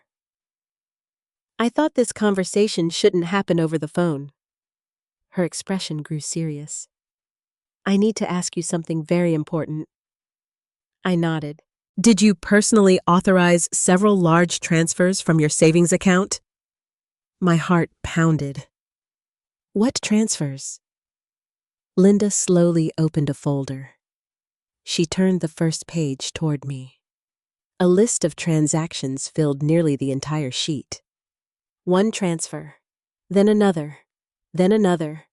amounts ranging from $20,000 to over $80,000.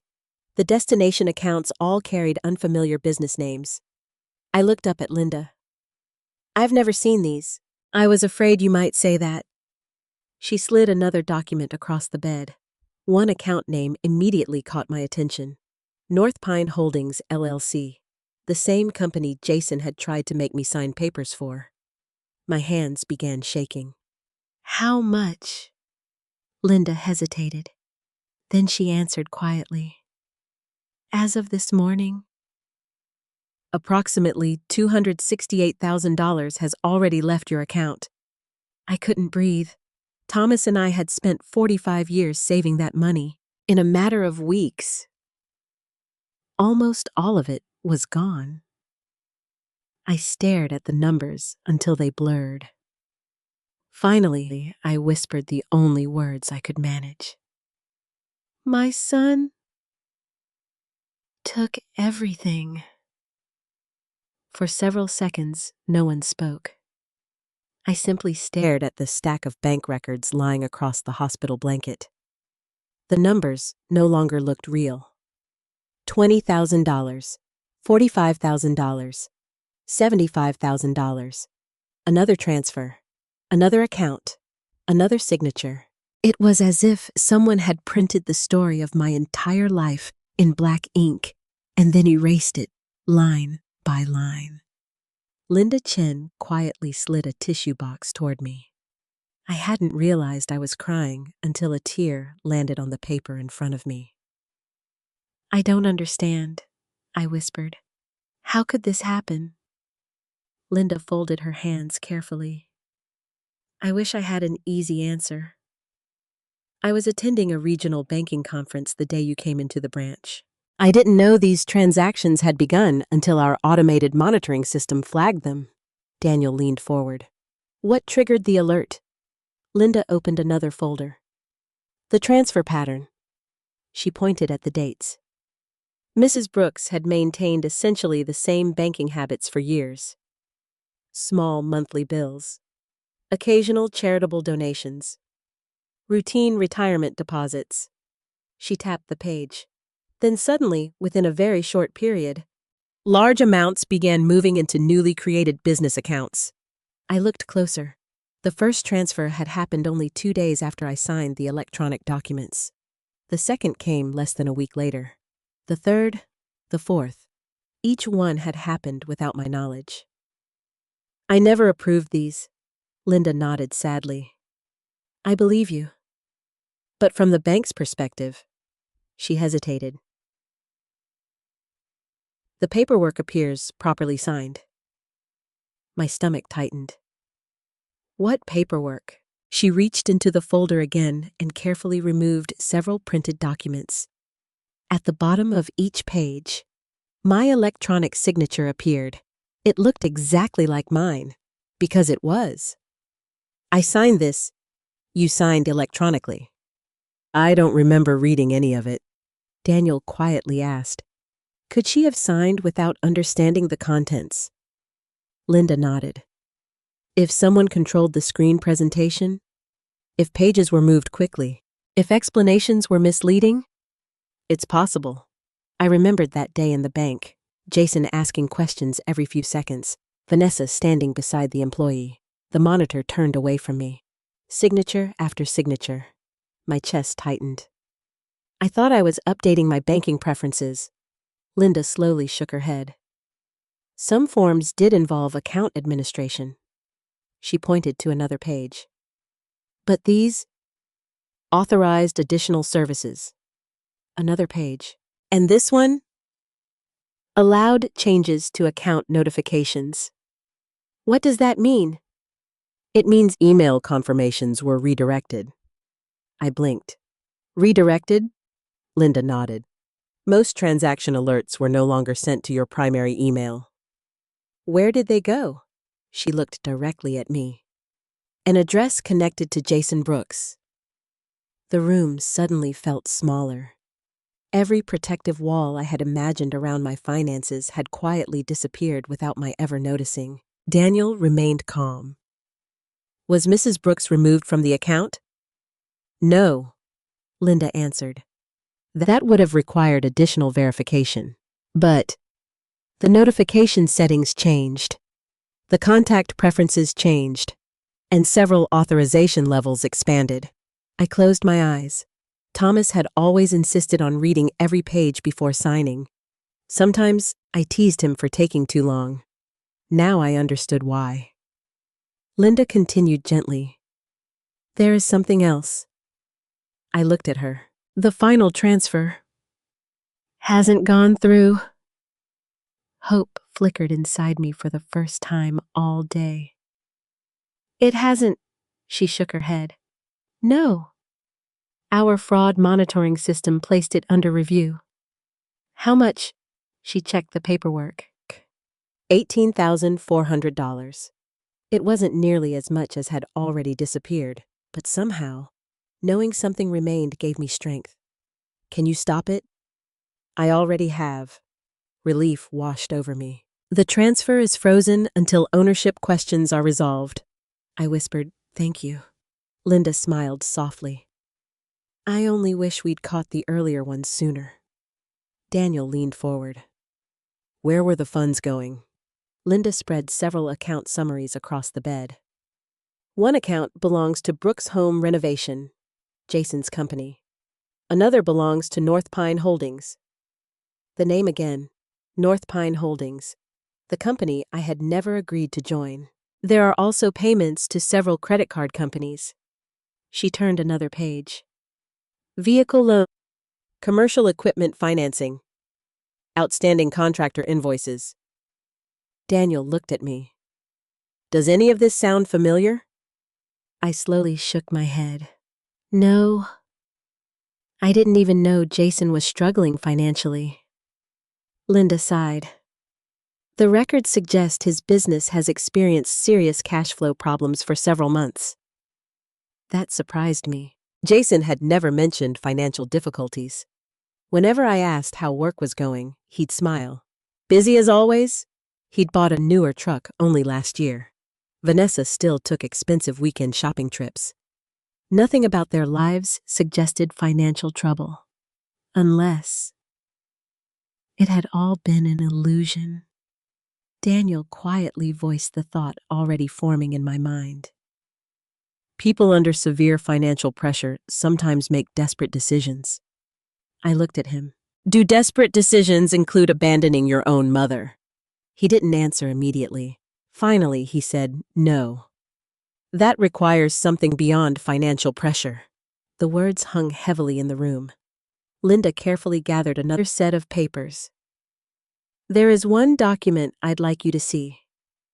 She placed it directly in front of me. At the top appeared a title, Statement of Voluntary Family Gift. I frowned. What is this? It states that you wish to provide an early inheritance to your son. My heart pounded. I never said that, she nodded. I know. I continued reading. The document claimed I had voluntarily transferred substantial assets to Jason in order to support his expanding business. It also stated that I understood the transfers were gifts, not loans, not temporary assistance. Gifts. At the bottom, my electronic signature appeared once again. I stared at it in disbelief. This is impossible, Daniel asked quietly. Did anyone explain this document before you signed? No. I've never seen it before today. Linda folded her hands. That statement will likely become central to any legal dispute. The realization hit me immediately. If those transfers were considered gifts, Jason wouldn't have to return the money. Everything Thomas and I had built could legally become Jason's, unless I could prove I had been deceived. I looked helplessly at Daniel. How do I prove that? He answered without hesitation. We gather evidence. What kind? The truth leaves traces. He began counting quietly on his fingers. The bank visit. The electronic documents. The surveillance cameras. The timeline. The abandoned cabin. The missing medication. The tire tracks. The redirected notifications. He looked toward Linda. Does the bank retain security footage? Linda nodded immediately. Every branch camera records continuously. How long is the footage stored? 90 days. Daniel smiled for the first time since entering the room. Good. Linda looked at both of us. I've already requested that all recordings from the day Mrs. Brooks signed the documents be preserved. You have? I thought you might need them. I felt another wave of gratitude.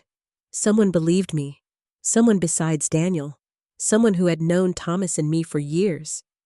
Then Linda hesitated. There is one final matter. My stomach tightened again. What now? She looked genuinely uncomfortable.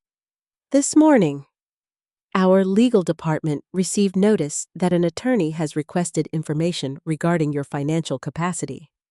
I frowned. My financial capacity? Yes. Daniel's expression changed instantly. What kind of attorney? Linda slowly opened one last envelope. The request states that Jason Brooks has filed an emergency petition with the county court. She stopped, almost as though she hated saying the words aloud. Asking that a legal guardian be appointed to manage your finances. The room fell silent. I stared at her. I don't understand. Linda swallowed. He claims that you are no longer mentally capable of managing your own affairs. My heart seemed to stop beating. Jason hadn't only taken my savings, he intended to take my independence as well. For several long seconds, I couldn't even process what Linda had said. A guardian.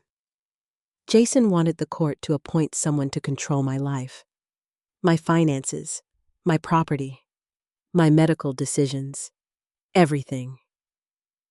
I looked from Linda to Daniel, hoping one of them would tell me there had been some terrible mistake.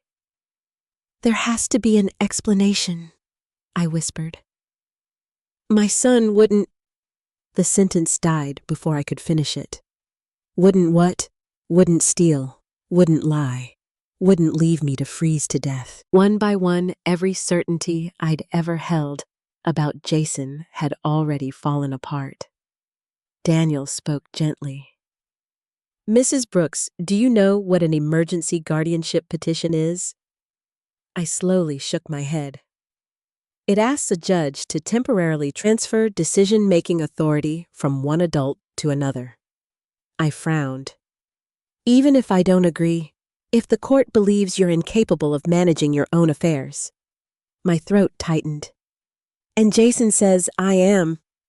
Linda nodded sadly. The filing argues that your grief following Thomas's death has caused significant memory problems and impaired judgment. I closed my eyes. Vanessa. Sometimes grief affects memory. She hadn't been comforting me. She had been rehearsing the story they intended to tell. Daniel leaned forward. Did anyone ever encourage you to describe yourself as forgetful? I thought carefully. Then memories began returning. Vanessa laughing after I misplaced my reading glasses. See, you're getting forgetful, Mom. Jason smiling when I couldn't remember the password to a streaming service. That's okay. I'll handle the technology from now on. The day I accidentally missed a dentist appointment because I'd written the wrong date on my calendar. Jason had immediately offered to schedule every future appointment himself. At the time, each incident had seemed harmless. Now, they felt like pieces of evidence collected against me. They were documenting me, I whispered. Daniel nodded slowly. I believe so. The room suddenly felt unbearably warm despite the winter outside. They were waiting for me to make mistakes. Everyone makes small mistakes after losing a spouse, Daniel replied. The difference is that most loving families help. He paused. They don't build a legal case around those mistakes. A knock interrupted the conversation. A doctor entered, reviewed my chart, and smiled reassuringly. Your temperature is back to normal. That's good news. He looked at Daniel. Mrs. Brooks is medically stable. Then he turned back to me. We'll likely discharge you tomorrow morning. Thank you, doctor. After he left, Linda gathered her folders. I need to return to the bank. She hesitated. Natalie, if anyone contacts you asking about the transfers, please don't sign anything. I won't. And if Jason visits, she glanced toward Daniel. Don't meet him alone. I understand. Linda gently squeezed my shoulder before leaving. As the door closed behind her, I suddenly felt exhausted.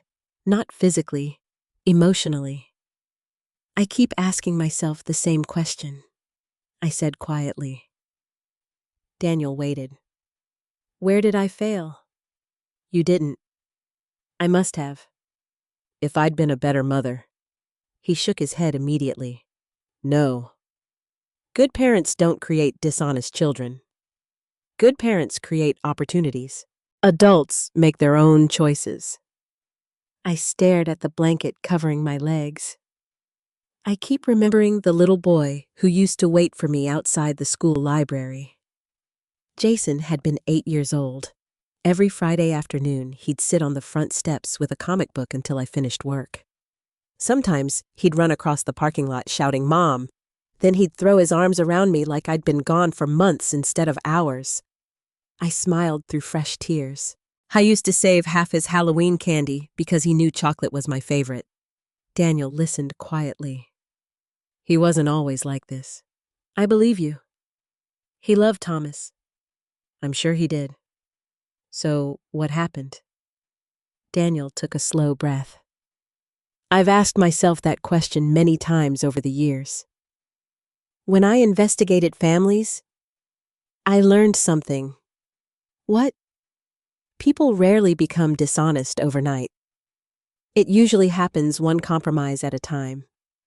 A small lie, a shortcut, a decision they promise themselves is temporary. He looked out the window toward the snow-covered parking lot. Eventually, they stop recognizing the person they've become. His words made painful sense. I remembered little moments over the years. Jason borrowing money and taking longer than promised to repay it. Claiming business expenses that sounded questionable. Complaining that Thomas was too controlling with company finances. At the time, they had seemed like ordinary disagreements between a father and an adult son. Now they looked different, like warning signs I'd refused to see. Daniel broke the silence. Did Thomas ever express concerns about Jason? The question surprised me. I thought back. There had been arguments, mostly about money, but Thomas never shared details. Whenever I asked, he'd simply say, Jason has to learn responsibility. I had always assumed they were disagreeing about business decisions. Nothing more. I don't know, I admitted. My husband kept those conversations private. Daniel nodded thoughtfully. Sometimes parents hide painful truths from each other. To protect one another. His words stayed with me. Protect one another. Thomas had always protected me, even from worries I never knew existed. The thought brought fresh tears. Just then my phone vibrated on the bedside table. An unfamiliar number. I almost ignored it. Daniel glanced at the screen. It could be important. I answered cautiously. Hello? There was no response for several seconds. Then I heard breathing. Finally. Mom!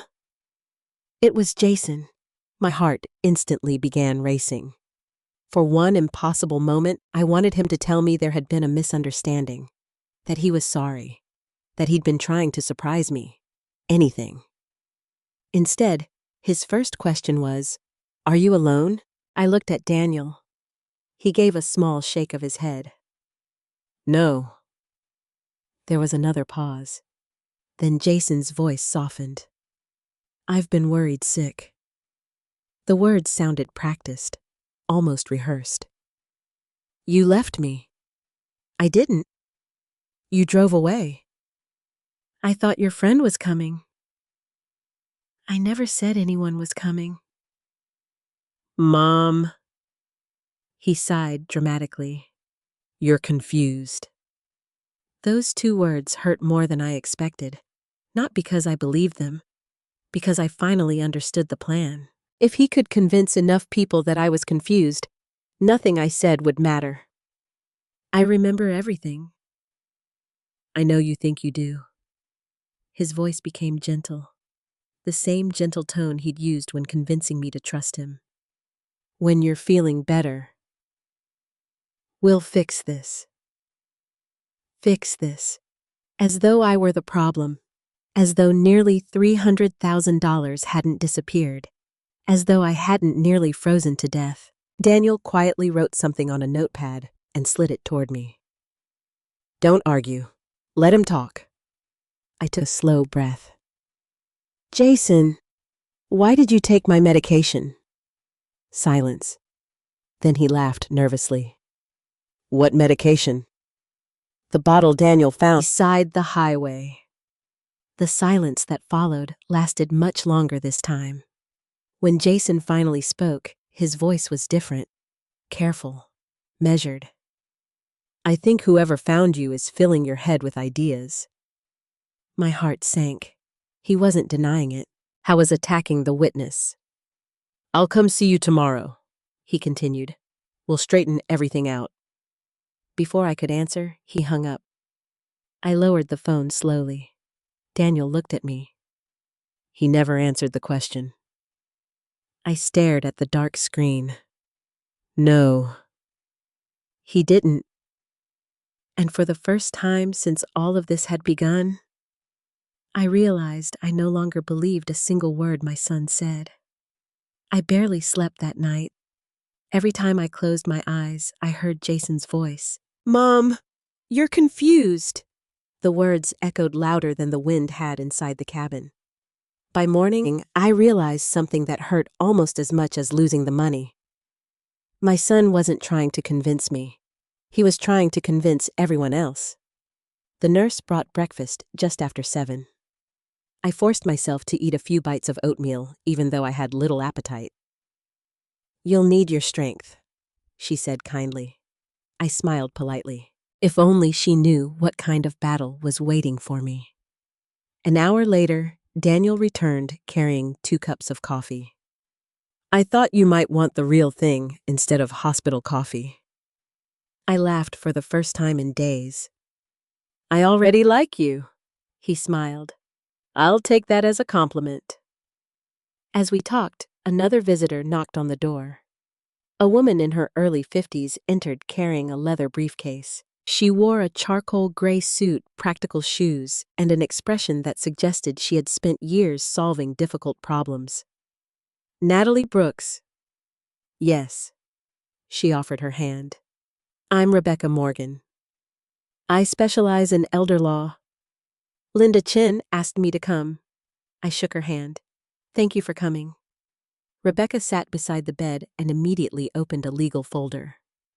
I've already reviewed the preliminary banking records Linda shared with me. She looked directly at me. I know this is overwhelming, but I need to ask some very specific questions. I nodded. Did you ever intend to give Jason $268,000? No. Did you authorize him to invest your retirement savings? No. Did you understand the electronic documents you signed? I believe they were banking forms. Rebecca made several notes. Good. What do you mean, good? It means your story has been consistent. She closed the folder. Consistency matters. Daniel asked, Have you seen the guardianship petition? Rebecca nodded. I picked up a copy from the courthouse this morning. She removed another document. This is what Jason filed. She handed it to me. I scanned the first page. My hands began shaking. The petition described me as an elderly widow experiencing progressive memory decline. It claimed I repeatedly forgot conversations, that I had become unable to understand financial decisions, that I was vulnerable to manipulation by strangers.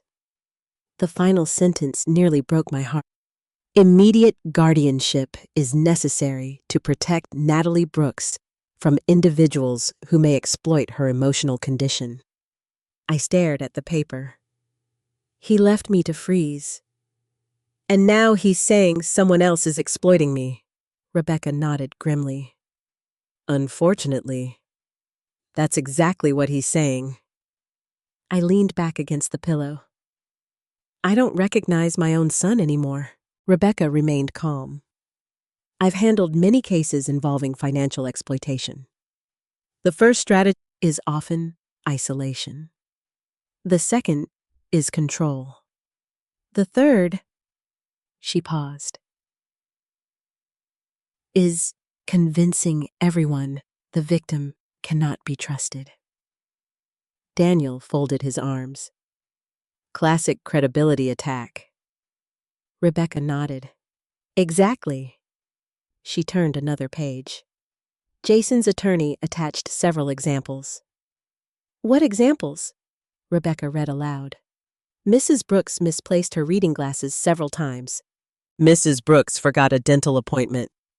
Mrs. Brooks appeared emotionally unstable following the death of her husband. I couldn't believe what I was hearing. Those things happened. Rebecca looked at me. Of course they did. You lost your husband of 45 years. Normal grief is not legal incompetence. She tapped the document. But someone has presented ordinary grief as evidence of mental decline. For the first time, I felt anger replacing fear. Not because Jason had described my mistakes, because he had turned my mourning into a weapon against me. Rebecca continued reviewing the file. There is another issue. What is it? He claims you voluntarily transferred the money to support his business. I never did. I know. But that's the position he'll likely take. She paused. The challenge isn't proving the money moved. The bank records already prove that. The challenge is proving you never intended those transfers. I looked helplessly between Rebecca and Daniel. How do we do that? Rebecca smiled slightly. We build a timeline. She opened a notebook. Let's start with the bank. For the next 2 hours, we reconstructed every detail. What time Jason picked me up, who sat where inside the bank office, what Vanessa said, which documents I questioned, whether the computer screen faced me, whether anyone rushed me. The conversation was exhausting. Several times I stopped because another forgotten detail suddenly returned. Oh, I whispered. What? Rebecca asked. When I asked to read one document, Jason interrupted me. What did he say? He asked whether I'd updated my direct deposit. Rebecca immediately wrote it down. Anything else? Vanessa answered questions before the employee could. Daniel nodded. Keep going. Another memory surfaced. The employee kept saying standard paperwork. Rebecca looked thoughtful. Did he explain every document individually? No. Did anyone summarize the investment agreement? No. She underlined something in her notes. Good. I frowned. You keep saying good. She smiled kindly. Because details matter. The truth usually lives inside small details. Around lunchtime, Linda Chen returned. She looked noticeably more optimistic than the previous day. I have some news. I held my breath. What happened? We reviewed the security footage. My pulse quickened. And the recordings confirmed that the computer monitor was turned away from you for much of the appointment.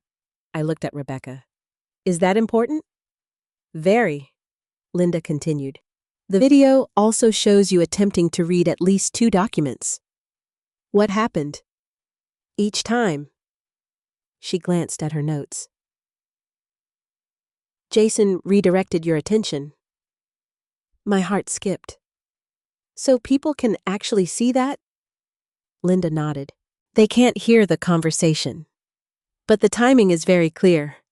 Rebecca smiled for the first time. This helps. It doesn't prove fraud by itself. But it supports Natalie's account, Daniel added quietly. And it weakens Jason's. Linda wasn't finished. There was another discovery. She placed a printed report on the bed. Our technology department examined the notification changes. What did they find? The email address receiving transaction alerts. She looked directly at me. Was created only 8 days before your bank appointment. Rebecca leaned forward. Who created it? Linda answered softly. It appears to have been registered by someone using Jason Brooks' business computer. The room fell silent. That wasn't an accident. That wasn't poor judgment. Someone had prepared for those transfers before I ever entered the bank. Rebecca slowly closed the report. This is becoming much more than a family disagreement. I looked at her. What do you mean? She met my eyes. Natalie, I believe your son and daughter-in-law began planning this before your house was even sold. The realization stole my breath. Before the house, before the bank, before the cabin. All those dinners, all those phone calls, all those hugs. Had they all been part of the same plan? A tear rolled down my cheek. I thought they were taking care of me. Rebecca reached across the bed and gently squeezed my hand. They weren't taking care of you. They were taking control of you. Just then, Daniel's phone vibrated. He glanced at the screen. His expression changed immediately. What is it? I asked. He looked at both Rebecca and me before answering. I just received a call from the sheriff's office. They've finished examining the cabin. My heart began racing. Did they find anything? Daniel nodded slowly. They found signs that someone searched part of the bedroom floor before the storm. I remembered the loose rug, the disturbed floorboard. Rebecca leaned forward. Did they look underneath it? They tried. Daniel paused. But there's another section of the cabin they now want to inspect. What section? He looked directly at me. The old stone fireplace. The words hit me like a bolt of electricity. Suddenly, a memory surfaced from years earlier. Thomas smiling as he added another log to the fire. Then saying something I hadn't thought about in decades. If I ever hide something important, I'll put it where winter can never reach. My eyes widened. Rebecca noticed immediately. Natalie, what did you remember? I whispered the words Thomas had spoken long ago. Neither Rebecca nor Daniel said anything for several seconds. Then Daniel quietly stood. I think it's time we go back to that cabin. The next morning, I stood outside the hospital entrance, wrapped in a heavy winter coat the nurses had found in the donation closet. The air was painfully cold, but after the night I'd survived, it almost felt welcoming. Daniel's SUV waited at the curb. Rebecca Morgan stood beside it, speaking with a sheriff's deputy. The deputy introduced himself as Sheriff Alan Mercer, a broad-shouldered man with kind eyes and nearly 30 years in law enforcement. I'm sorry we're meeting under these circumstances, Mrs. Brooks, he said. I understand you believe your late husband may have hidden important documents inside the cabin. I don't know for certain. I only remember something he once told me. Sheriff Mercer nodded. Sometimes that's enough. The drive north felt completely different from the trip Jason and I had taken only 2 days earlier. Every mile brought back another memory. The gas station where Jason had quietly taken my purse. The stretch of highway where Daniel had found my prescription bottle. The narrow forest road where I had watched my son's taillights disappear. This time, I wasn't sitting beside Jason. I was surrounded by people trying to help me. That difference meant everything. No one spoke much during the drive. Snow still covered the trees, but the storm had passed. The morning sun reflected off the frozen landscape, making everything sparkle as if nothing terrible had happened there. Nature had already begun covering the evidence. Fortunately, people had not. When we arrived at the cabin, yellow sheriff's tape surrounded part of the front porch. 2 deputies were already waiting. One greeted Sheriff Mercer. "We photographed everything. No signs anyone came back after the rescue." Sheriff Mercer nodded. "Good." Daniel unlocked the cabin door. The moment I stepped inside, an icy feeling settled over me. The blankets were still scattered across the floor where the paramedics had left them. The melted saucepan still rested beside the fireplace. Everything looked exactly as it had on the night I believed I might die. I instinctively wrapped my arms around myself. Daniel noticed. "If this is too difficult..." I shook my head. "No, I need to do this." Rebecca walked beside me. "Take your time." There was no pressure, no rushing, no manipulation, just patience. We entered the bedroom first. The loose rug remained folded back exactly where I had left it. One of the deputies pointed toward the floor. "We removed this board earlier." He lifted it carefully. The empty space beneath was only a few inches deep. Nothing. I frowned. "I was certain." Sheriff Mercer examined the opening. "It may simply have been repaired recently." Disappointment washed over me. Had I remembered Thomas's words incorrectly? Had Jason already found whatever had been hidden? Daniel quietly looked around the room. Then he turned toward the living area. "You said your husband mentioned somewhere winter could never reach." "Yes." "He didn't specifically say under the floor." "No." I slowly followed him into the main room. The old stone fireplace dominated the cabin just as it always had. Thomas had built most of it himself. He'd spent nearly 2 summers collecting field stones from nearby farms because he wanted it to look as though it had always belonged there. I walked closer. My fingers brushed the rough stone. Then, without warning, another memory surfaced. Thomas was laughing. I was complaining that the fireplace took forever to finish. He smiled and tapped one particular stone near the bottom. "The best foundations always hide their strength." I stopped moving. Daniel noticed immediately. "What is it?" I remember. I knelt slowly in front of the hearth. Near the lower left corner, one stone looked slightly different from the others. Not newer, just smoother. I placed both hands against it. Nothing happened. Sheriff Mercer crouched beside me. "Mind if I take a look?" He carefully examined the mortar joints. Then he smiled. "I think your husband was clever." He reached into his tool bag and produced a thin pry bar. Instead of forcing the stone outward, he gently lifted upward. The stone moved, only half an inch, but it moved. Everyone in the room fell silent. The deputy helped support the weight, while Sheriff Mercer slowly removed the rectangular stone from the fireplace. Behind it was darkness. Not a large opening, just enough space for a narrow metal box. My heart began pounding. Daniel carefully reached inside. A moment later, he pulled out a weathered green metal container about the size of a shoebox. Dust covered the lid, but the box itself looked perfectly dry. My hands trembled. "That's it." Daniel placed it gently on the old dining table. No one touched it immediately. Rebecca looked at me. "Natalie, this belongs to you." I nodded. With shaking fingers, I released the 2 rusted metal latches. The lid creaked softly as it opened. Inside, everything had been carefully wrapped in waterproof plastic. The first item was a thick envelope. Across the front, written in Thomas's unmistakable handwriting, were 7 words. "For my Natalie, if I'm no longer here." I couldn't stop the tears. even after everything that had happened.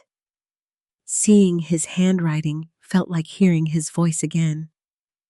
I held the envelope against my chest before opening it.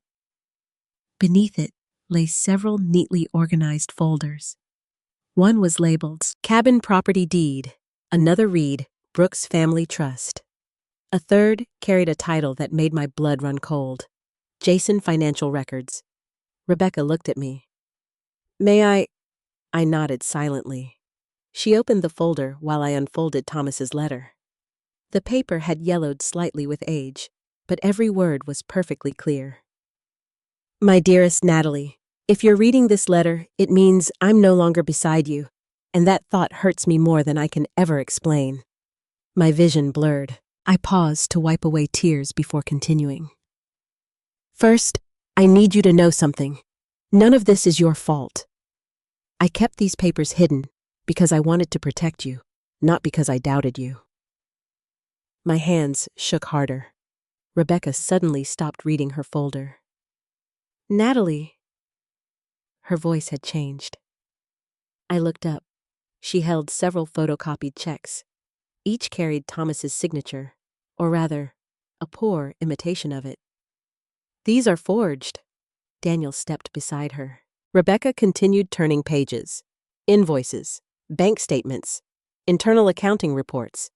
Every document told the same story. Years earlier, while working for Thomas's construction company, Jason had secretly written company checks to himself. Small amounts at first. $500, $800, $1,200. Never enough to attract immediate attention. Over time, the amounts had grown larger. 10,000, 15,000, 20,000. Rebecca looked at the dates. These go back almost 8 years. I couldn't breathe. Jason hadn't suddenly become dishonest after Thomas died. This had been happening for years. Daniel quietly asked, Did Thomas ever mention missing money? I slowly shook my head. Never. Rebecca continued reading. There are handwritten notes. She turned another page. Thomas had carefully documented every questionable transaction, every suspicious withdrawal, every conversation he'd had with Jason. Then she reached the final page, a notarized statement. Rebecca read aloud. If my son ever attempts to obtain control of Natalie's assets through deception, coercion, or abuse, I direct the trustee to immediately revoke any authority or inheritance otherwise available to him under the Brooks Family Trust. The room became completely silent. Thomas hadn't simply suspected Jason. He had prepared for exactly this possibility. I lowered my eyes back to the letter in my hands. Slowly, I continued reading. My hands shook so badly I could barely hold Thomas's letter. The room around me seemed to disappear. All I could see was his familiar handwriting. Every curve of every letter reminded me of evenings spent watching him balance the checkbook at our kitchen table. I swallowed hard and continued reading. Natalie, I hope with all my heart that you never need the papers hidden with this letter. If you do, it means I was right about something I prayed I was wrong about. Tears rolled down my face. I looked up at Daniel. I never knew. He nodded gently. I don't think your husband wanted you to carry this burden. I looked back at the page. For several years, I noticed money disappearing from the company. At first, I believed I had made bookkeeping mistakes. Then I believed one of my employees was stealing. Eventually, I discovered the truth. My chest tightened. It was Jason. The words felt like another loss. Not because I had only just learned them, but because Thomas had carried that heartbreak alone. The letter continued. I confronted him privately. He admitted taking the money. He promised he would repay every dollar. He cried. He blamed debt. He blamed poor business decisions. He blamed pressure. Mostly, he blamed everyone except himself. I closed my eyes. That sounded painfully familiar. Rebecca quietly continued reviewing the documents. Thomas documented every meeting. She looked astonished. He kept detailed notes. Daniel asked, Anything useful? Rebecca nodded. Much more than useful. She held up another folder. Thomas hired a forensic accountant. I stared at her. He what? Apparently, he wanted independent confirmation before accusing his own son. She handed the report to Sheriff Mercer. The sheriff slowly flipped through its pages. This is thorough. The accountant had traced missing company funds over nearly 6 years. Every suspicious transaction, every forged signature, every unauthorized payment, every trail eventually led back to Jason. Sheriff Mercer looked at me sympathetically. Your husband built a very strong record. I whispered, why didn't he tell me? No one answered immediately. Finally, Daniel pointed toward the next page of the letter. I continued reading. I know you're wondering why I never told you. Because I knew what it would do to your heart. You always believed people deserved another chance. That's one of the reasons I fell in love with you. But Jason didn't ask for another chance. He asked for another opportunity. Fresh tears blurred the words. Thomas had understood me perfectly. If he had told me years ago, I probably would have begged him to forgive Jason. Again, and again, and again. Until there was nothing left to forgive. The next paragraph made my heart ache even more. I made him sign a repayment agreement. I removed him from managing company finances. I also changed my estate plan. Rebecca immediately looked up. The trust. She quickly opened the folder labeled Brooks Family Trust. Inside was the complete trust agreement. Thomas had established it almost 3 years before his death. Rebecca read carefully. Then she smiled. A genuine smile. Natalie? What? I think Thomas protected you better than he realized. I looked at her hopefully. How? She turned the document toward me. Jason was never the successor trustee. How wasn't? No.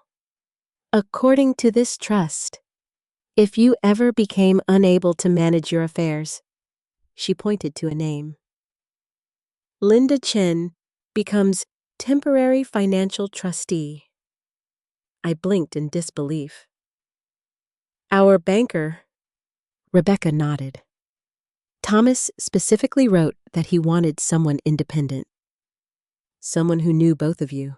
Someone with no financial interest in the estate. Daniel smiled quietly. Smart man. Rebecca continued reading. There is more. If Jason is found to have intentionally deceived, coerced, or financially exploited either parent, his inheritance is automatically revoked. The room fell silent. Sheriff Mercer slowly lowered the document. This changes everything. I frowned. What do you mean? Rebecca looked directly at me. It means Thomas anticipated exactly this possibility. He created legal safeguards. Those safeguards may allow us to recover much of what was taken. For the first time since Linda had shown me the missing money, hope returned. Not certainty. Hope. Sheriff Mercer stepped outside to make several phone calls. When he returned 20 minutes later, his expression was serious. I've spoken with the county prosecutor. Everyone looked at him. Based on what we've found today, they're opening a criminal investigation. I felt my stomach tighten. A criminal investigation? He nodded. There is evidence of possible financial exploitation of a vulnerable adult. Forgery. Fraud. And potentially attempted homicide. My breath caught. Attempted? I couldn't even finish the sentence. Sheriff Mercer spoke carefully. Leaving someone without medication, communication, transportation, adequate heat, or emergency supplies during a severe winter storm. He paused. Creates obvious life-threatening circumstances. Daniel looked toward me. I told you the truth leaves traces. I stared into the dying fire.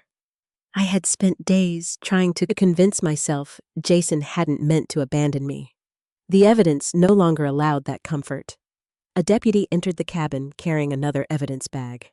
"Sheriff, we found something in the truck registration database." "What?" "The cabin." The deputy handed him several printed pages. "It wasn't being renovated. It wasn't listed for sale. It wasn't under repair." Sheriff Mercer frowned. "So?" The deputy looked directly at me. "Mrs. Brooks, your son canceled the cabin's winter maintenance contract almost 4 months ago." "What does that mean?" Daniel answered quietly. "It means he knew there wouldn't be propane deliveries." The deputy nodded. "He also canceled snow removal." Another piece, another carefully planned step. Rebecca slowly closed her legal folder. "This wasn't spontaneous." "No," Daniel agreed. "It required preparation." I suddenly remembered something else. "The weekend." Everyone looked at me. "What about it?" "Jason chose this weekend." Rebecca frowned. "So, the weather forecast." I looked toward the window. He knew the storm was coming. Daniel's expression changed. "When was the forecast issued?" Sheriff Mercer answered. 3 days before the storm." Silence filled the cabin. Jason hadn't simply taken me somewhere remote. I had chosen the exact weekend meteorologists predicted a major winter system. Every new fact removed another possible excuse. Rebecca finally spoke. "I think we know enough." Sheriff Mercer nodded. "So do I." Just then, Daniel's phone rang. He listened for less than a minute before hanging up. "What happened?" I asked. He looked at the sheriff. "They found Jason." My heart began racing. "Where?" "At his office." "Was he arrested?" Daniel shook his head slowly. "Not yet." "Then what?" He looked at me with a mixture of surprise and sadness. "When investigators arrived, Jason was packing boxes." Rebecca frowned. "Packing?" Daniel nodded. "He had purchased 2 one-way airline tickets." "To where?" Daniel took a slow breath. "Belize." The room became completely silent. He hadn't been planning to explain. He hadn't been planning to apologize. He had been planning to disappear. For a long moment, I couldn't speak. Belize. Jason and Vanessa had bought one-way tickets. Not a vacation, not a business trip, an escape. I slowly sat down in one of the old wooden chairs Thomas had built years earlier. Everything suddenly made sense. The urgency, the bank transfers, the guardianship petition, the cabin. If I had died in that storm, everyone would have believed it had been a terrible accident, a grieving widow, a winter storm, an unfortunate tragedy, and with me gone. Who would have questioned where the money had gone? Who would have challenged the transfers? Who would have told the truth? I covered my face with my hands. "I don't understand how we got here." Daniel quietly pulled out the chair beside me. "I don't think anyone ever fully understands something like this." Sheriff Mercer stepped forward. "My deputies are already on their way. If Jason and Vanessa are still there, they'll be detained for questioning." Rebecca closed the trust documents carefully. "Natalie, I think Thomas gave us exactly what we needed." I looked at the green metal box. It had sat hidden inside that fireplace for years, waiting. Not because Thomas wanted revenge, because he wanted the truth to survive him. By late afternoon, we returned to Grand Rapids. Rebecca drove me to her office instead of my son's house. For the first time in months, I finally felt safe. Linda Chen joined us an hour later. "So?" I asked quietly. She smiled. "We've made progress." "What kind of progress?" The court approved an emergency freeze. Every remaining account connected to the transfers had been temporarily frozen. No additional money could be moved. The final $18,000 never left your account. And several receiving accounts are now locked pending investigation. I let out a long breath. What about the rest? We don't know yet. But we've stopped additional losses. It wasn't everything, but it was something. For the first time since the nightmare began, I felt the future shifting ever so slightly. Just before sunset, Sheriff Mercer called. Natalie? Yes. We located Jason and Vanessa. I held my breath. They didn't make it to the airport. What happened? They were stopped while leaving Jason's office. Did they resist? No. They insisted everything was a misunderstanding. Of course they did. Jason requested to speak with you. My chest tightened. What did you tell him? I told him that decision belongs entirely to you. I closed my eyes. For years, I would have answered immediately. He's my son. Let me talk to him. This time, I surprised even myself. No. Sheriff Mercer remained silent. I don't have anything to say. I understand. Before hanging up, he quietly added, Emily has been asking about you. That stopped me. Is she all right? She's safe. She's staying with her maternal grandparents for now. Relief flooded through me. The child I loved most had not been forgotten. 2 days later, Rebecca accompanied me to the courthouse. The guardianship hearing lasted less than 20 minutes. Jason's attorney requested a delay. The judge denied it. Linda presented the banking records. Daniel testified about finding me alone in the cabin. The paramedics described my condition when they arrived. Sheriff Mercer summarized the physical evidence. Finally, Rebecca handed the judge Thomas's letter and the trust documents. The courtroom became completely silent as the judge carefully reviewed each page. When he finally looked up, his expression was firm. The petition for guardianship is denied. A weight I hadn't realized I was carrying suddenly disappeared. Then the judge continued. I also order immediate restoration of Mrs. Brooks' exclusive financial authority. The gavel struck once. It sounded like freedom. The criminal investigation continued for months. Forensic accountants followed every transfer. Bank investigators reconstructed every transaction.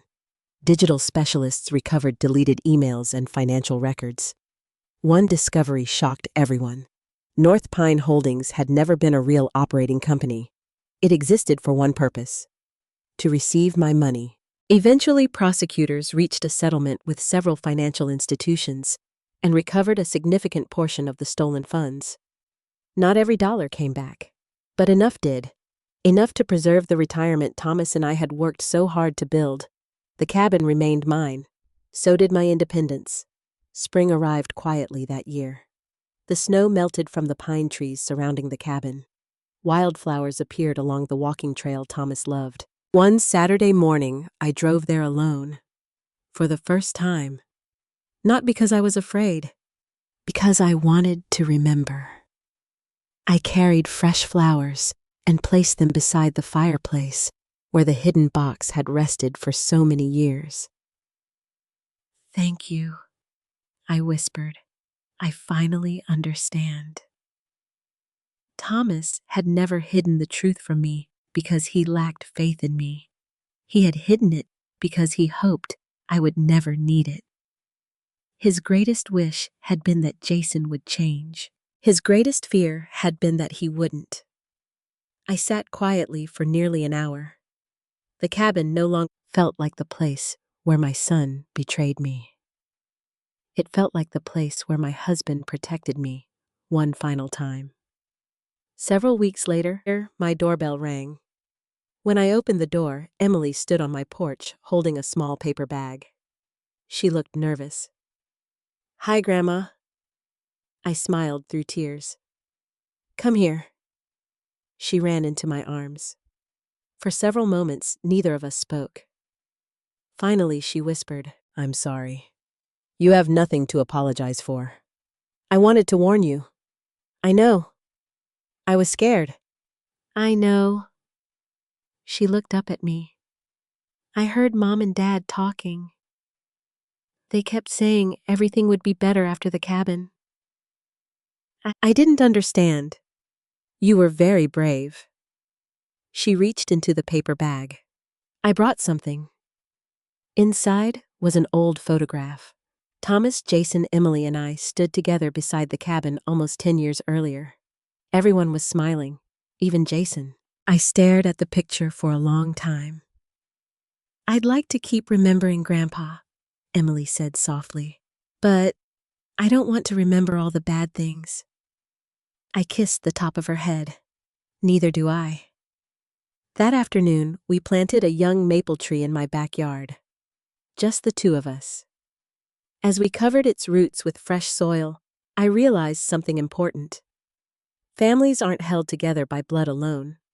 They're held together by honesty, by kindness, by courage. Some branches break, but new ones can still grow.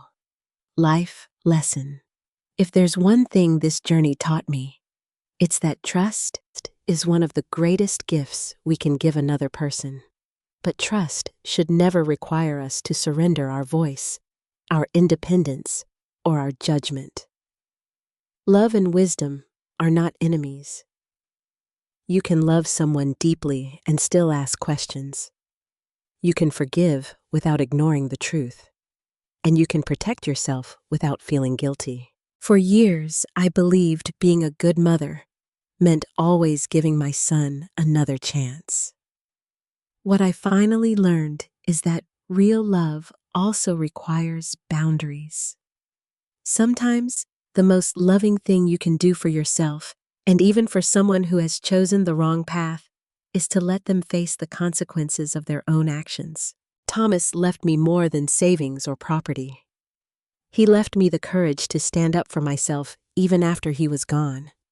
His final gift wasn't hidden inside a metal box. It was the reminder that truth has a way of surviving, even when lies seem stronger for a while. Today, I still miss my husband every single day. But I no longer live in fear or regret. Instead, I choose gratitude for the people who stood beside me, for the strangers who became friends, and for the chance to begin again. If this story touched your heart, I'd love to hear your thoughts. What would you have done if you had been in my place? Have you ever had to choose between love and the truth?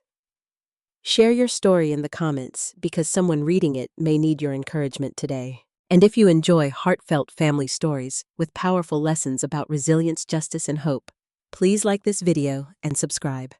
Thank you for spending your time with me, and wherever you're watching from, I hope peace, strength, and kindness always find their way to your home.